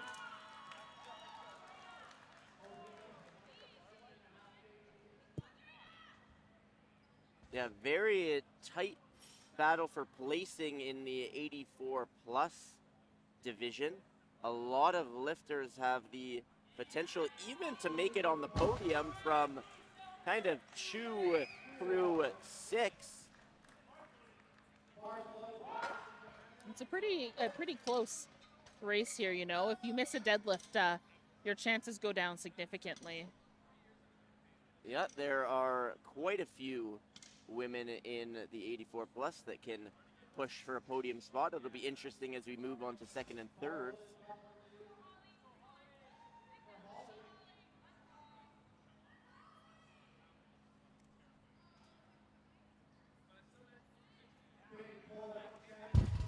Nice pull from Kevin there, super smooth.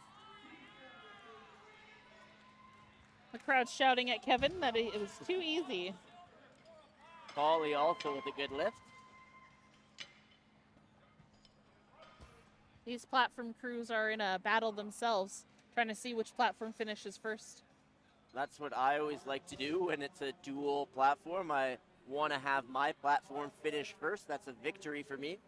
I had that at BCPA, you know, at their provincials, my platform was 10 minutes behind and we still won. Hey, there you go. If you're a good referee, you know that giving your platform crew a little bardic inspiration helps immensely. Yeah, especially on a long day like this where you have 3 sessions. As much as we love the sport, we also do love to sleep. And you know, there's still powerlifting tomorrow. So A, don't forget to tune in tomorrow morning, but B, also cheer on and thank your spotters and loaders when you see them. Yep, we have 1 more session tomorrow morning.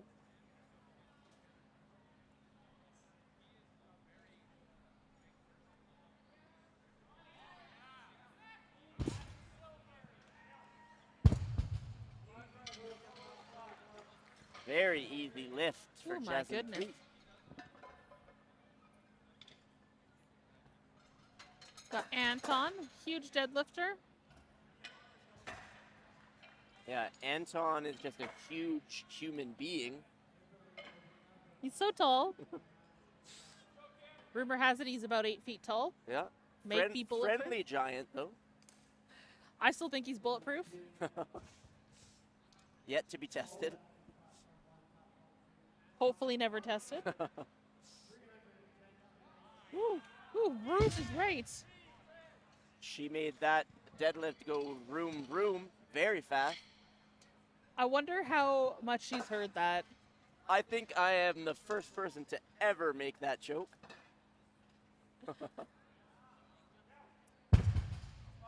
Yeah, I think she's probably heard it today alone about 10 times.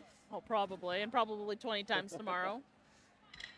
I mean, I've been called, like, people use chess references with my last name, you know, bishop to c4. I don't know what that means. I've never played chess, and if I have, I don't remember. Yeah, just take it as a compliment. I don't know. Masterful moves and decision making. Definitely me. Totally me. Caitlin, she seems really happy that she's got the finger guns going on. Love to see that. Yeah, she scratched her third bench, but came back strong for deadlifts. Oh, super smooth for Raziel.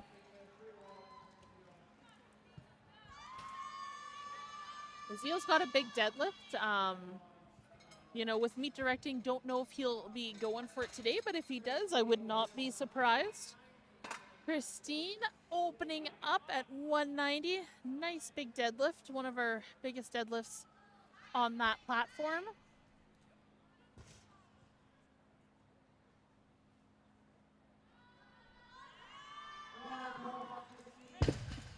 Nice pull. Be interesting what she adds onto that bar.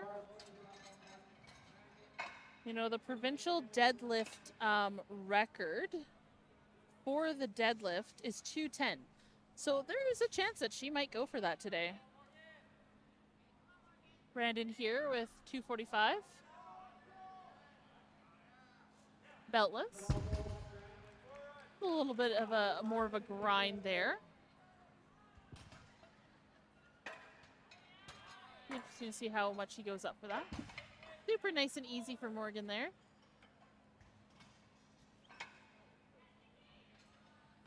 A bit of a limp. I hope she's okay.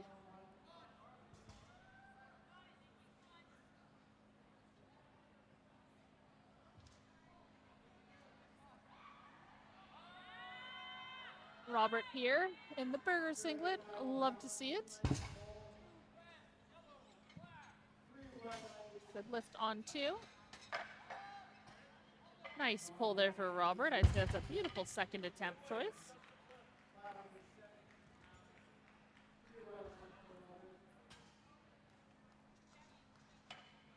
Madison up next here with 160 kilos. And we got Mackenzie with 260.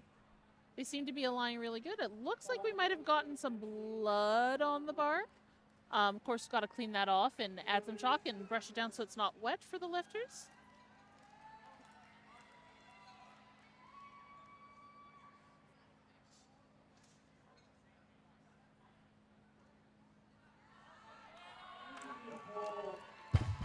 No, I think they've got the wrong lifter. It's the wrong lifter. They need to get Madison out here, not Joanna. Good catch, spotters and loaders. That's a good lift on 1.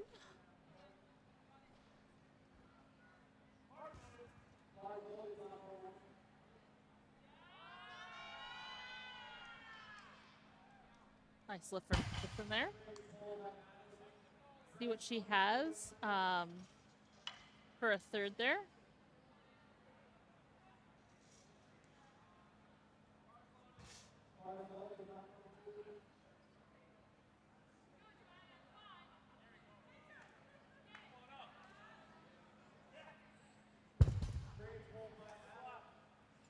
Adam, you know, handling this morning and lifting today now and doing a good job of it.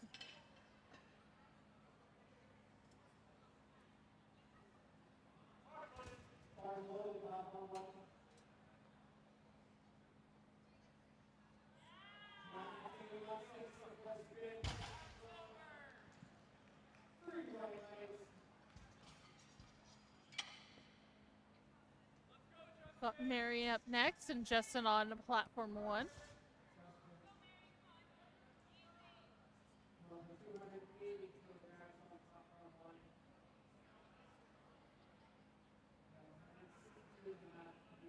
Getting all set up. He's got 2 different socks on. Some people really like that mismatched look. Yeah, I haven't seen too many of those this weekend.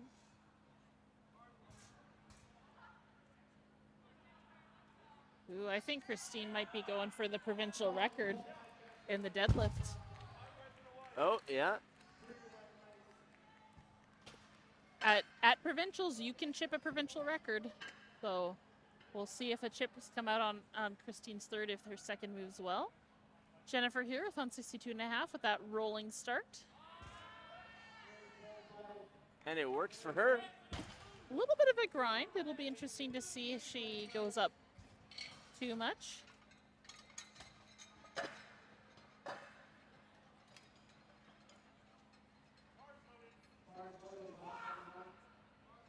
Kevin coming up here, getting really intense. Big yell for Kevin.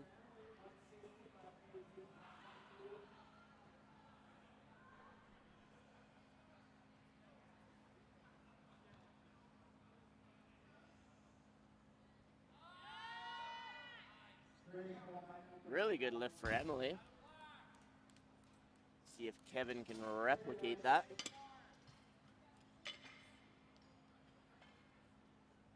Being thoughtful and introspective right before his lift.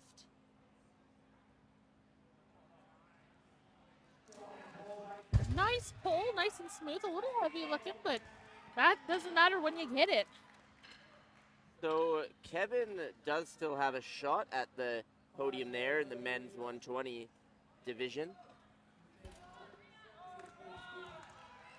Eziol is pulling away quite significantly for first, but Adam, Justin, and Kevin are all fighting for those remaining podium spots. And you know what, Justin, interesting. He went up 20 kilos on his first, between his first and second, and he's doing 25 for his third.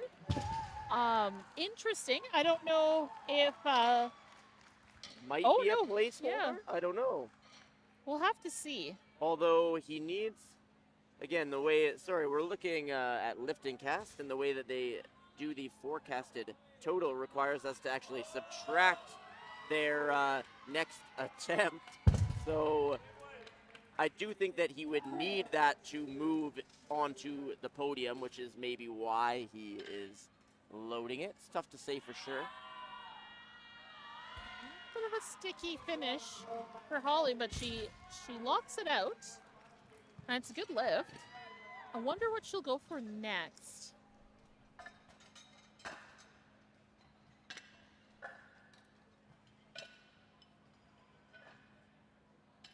Preet having a pretty good day, you know, just missing his thirds. 20-kilo jump from his first attempt, not bad. No, not bad.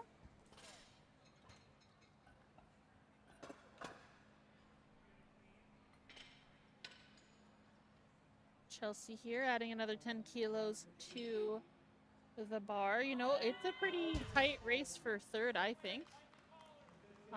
Oh, looks like she missed that, which might put a little bit of wrench into her plans. But she has a third attempt. Yeah, again, the 84 plus division is being led by Ashley. She's looking to, with this deadlift, kind of solidify her position on top of the podium.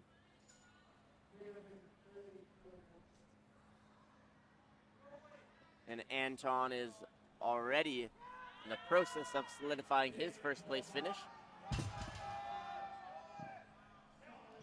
Whoa, speedy from Anton there.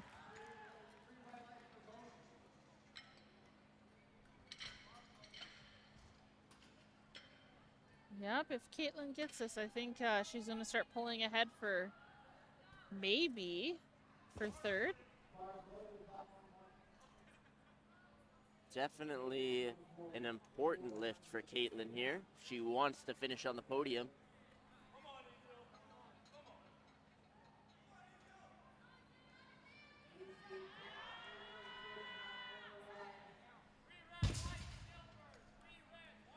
Azil, 342.5. Oh my goodness gracious.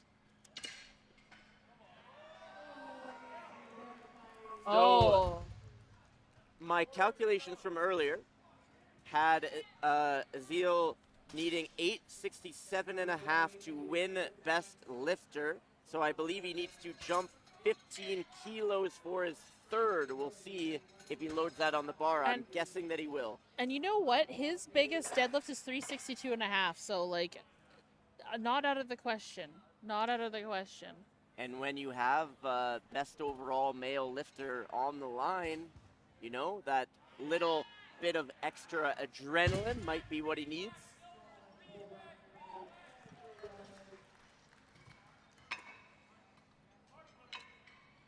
About to sail into the thirds here for our platform 1 and platform 2. I'm just rounding it out with Christine. You know, if she gets this, there is a chance she might go for a deadlift record provincially in the 84 class.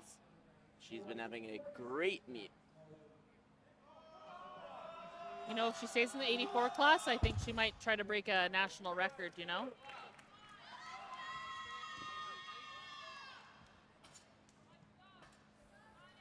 And she is also a crowd favorite here in Edmonton.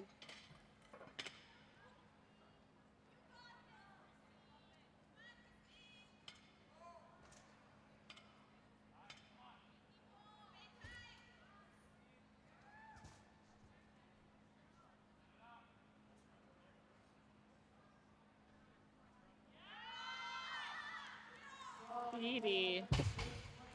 Oh yeah, I think she might be going for that record. And so Azil has put in 355, which would give him a 865 total. I can run some quick numbers again. I thought that it was gonna need to be 867.5, but I might have been 2.5 kilos off. A bit of a grind for Robert, but I think he locks it out.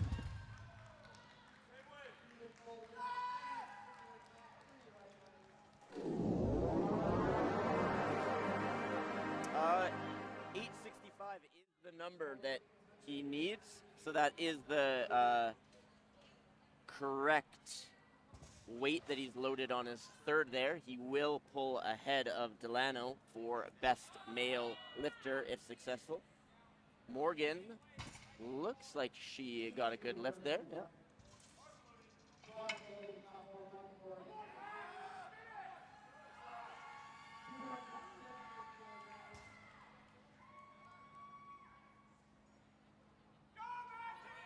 You know, Mackenzie's so tall, and that bar has to travel so far, but he locks that out, and he is pleased. I think he's happy with that one. Oh, just a little heavy for Nicole today. That's okay. We all have those meets.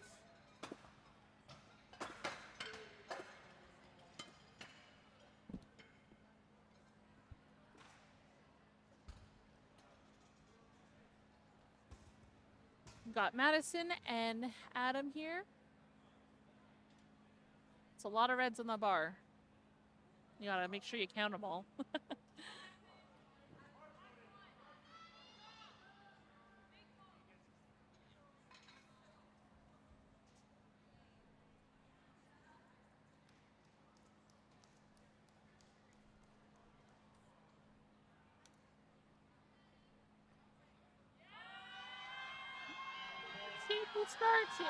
Oh, but unfortunately just a little heavy. It's stuck in that sticking point. So close. Shakes the ref's hand. You know, it's really nice to give him a little fist bump. Thank him for sitting in that chair for so long. Adam with that wide conventional. Points at the scoreboard. He knows that it was good.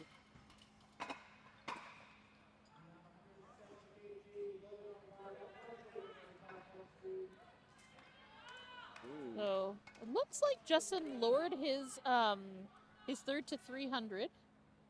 Yeah, he is likely waiting to see what happens with Kevin's pull here coming up.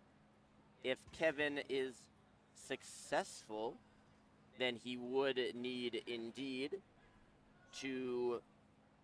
No, he actually wouldn't need to hit 300 because he's the lighter lifter. So we'll see if he drops that down to 297.5 if Kevin hits this lift. Kevin's getting all amped there.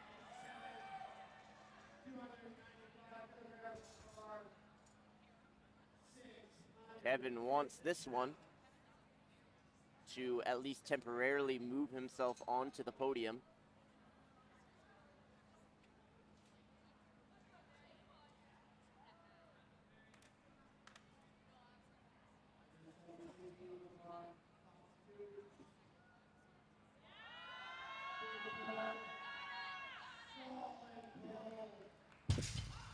Wow. Great work on platform 2. Kevin needs this one. I think he's got it. If he keeps pulling, keep pulling. Oh. Oh. Almost blacked out there. Yeah, he was smiling halfway through. He knew that he had a chance, just slipped away at the end, so he will finish off of the podium. Oh, actually, no, Justin still is behind. If I was his handler, I would drop this down, but he can't go lower than what has been loaded. Could have dropped down to 295, but a little too late. He's gonna try 300. Let's see if he's got it. Just a little heavy for Jennifer today. So if Justin is successful, he will move into third. If he misses, Kevin will end up on the podium. We'll see how it goes here.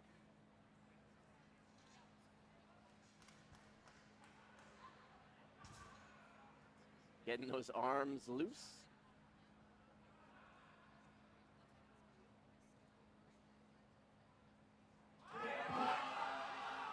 Oh, not today.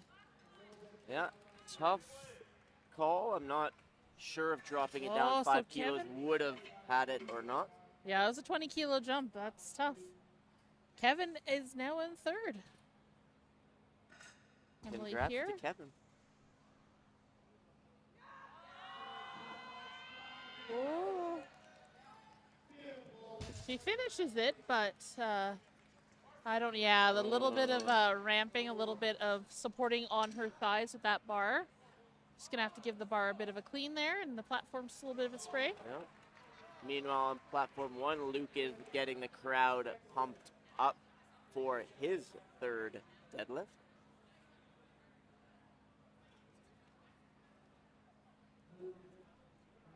Should be solidly secure in second, but still trying to set that best total he can.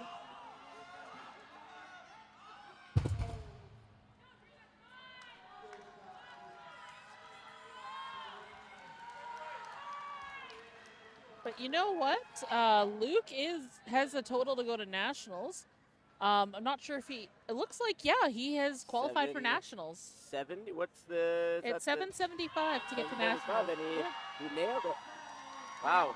Speaking of nailing it on platform 2. I think that secures Zarina into third.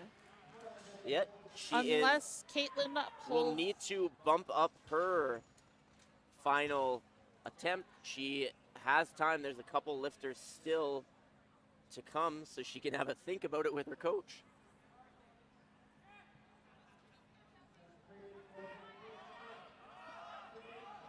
He's pulling. Sandrine is pulling. Oh, but a little bit of that support on those thighs. So we'll, yeah, unfortunately. Just a little bit of that support on the thighs, trying to use them to hike it up. And I mean, that's ramping. Yeah. Unfortunately, can't do that. It's not strongman. No, legal in strongman, not legal in powerlifting. We've got some chips on the bar for Anton, provincial record. That is a big deadlift, almost 800 pounds, getting close.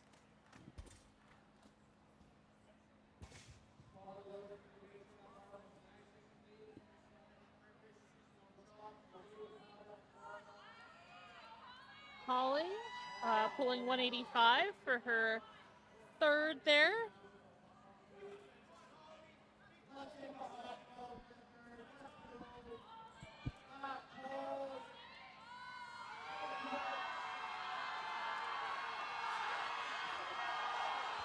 Oh, and I think it might be sticking. She's trying, but unfortunately not today. I think another day. Anton here setting up. We'll see if he grips it and rips it. Oh, a little too heavy today. Oh, grip issues maybe. That's okay. Next time he's got that.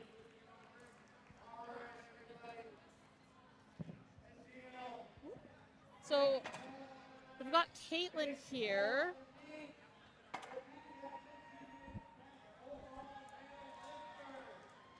So Azil here, he gets it. Best overall male lifter as well as meet director. So that's a double win for the weekend. If Caitlin gets this, I think she pulls into third. Big stakes on the platform. Not today, unfortunately. But the lift that we have been building to all day, all weekend, this is for all of the marbles. This is to win best overall male lifter.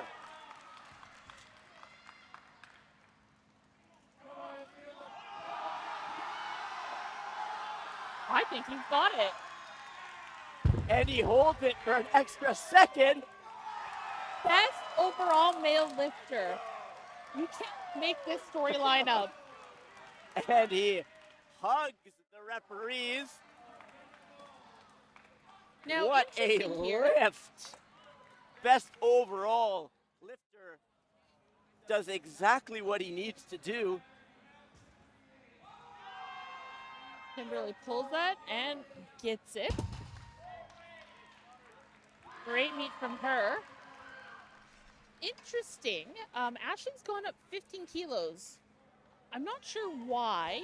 I'm just going to check some Personal numbers here. Best? I don't know. She has qualified for nationals. So I'm interested to see why they went up 15 kilos. Maybe personal best, like you said. She pulled 180 in her last meet. Yeah. She's already secured first, just wants to see what her body can do, push it to the limit.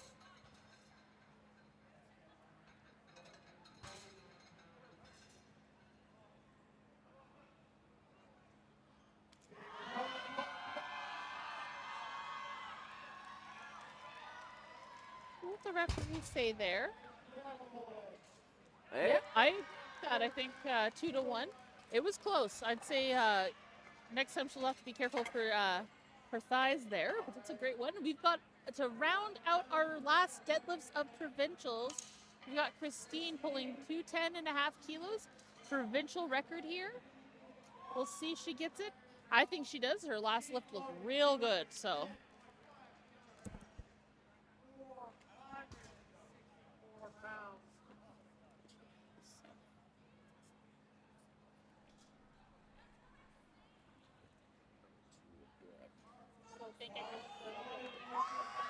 However you want.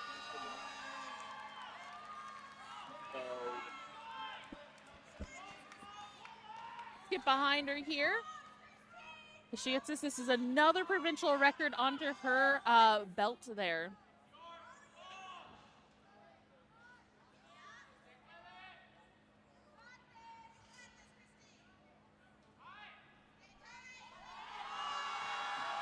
It's moving, and she smiles. She's all lit, and that is another provincial record for Christine. An amazing day. She goes 8 for 9. You can't make that up either. What a great way to end today's lifts. Thank you everyone for coming in and tuning in, asking your questions, cheering on your favorite lifters. We hope to see you tomorrow morning at 11 a.m. Mountain Standard Time for our bench only session, our last session of the day. Thank you again for watching. And I'm going to throw it to myself for the outro. Thank you so much for joining us today on day 2 of the APU Provincials 2025. My name's Lainey Bishop. I hope you join us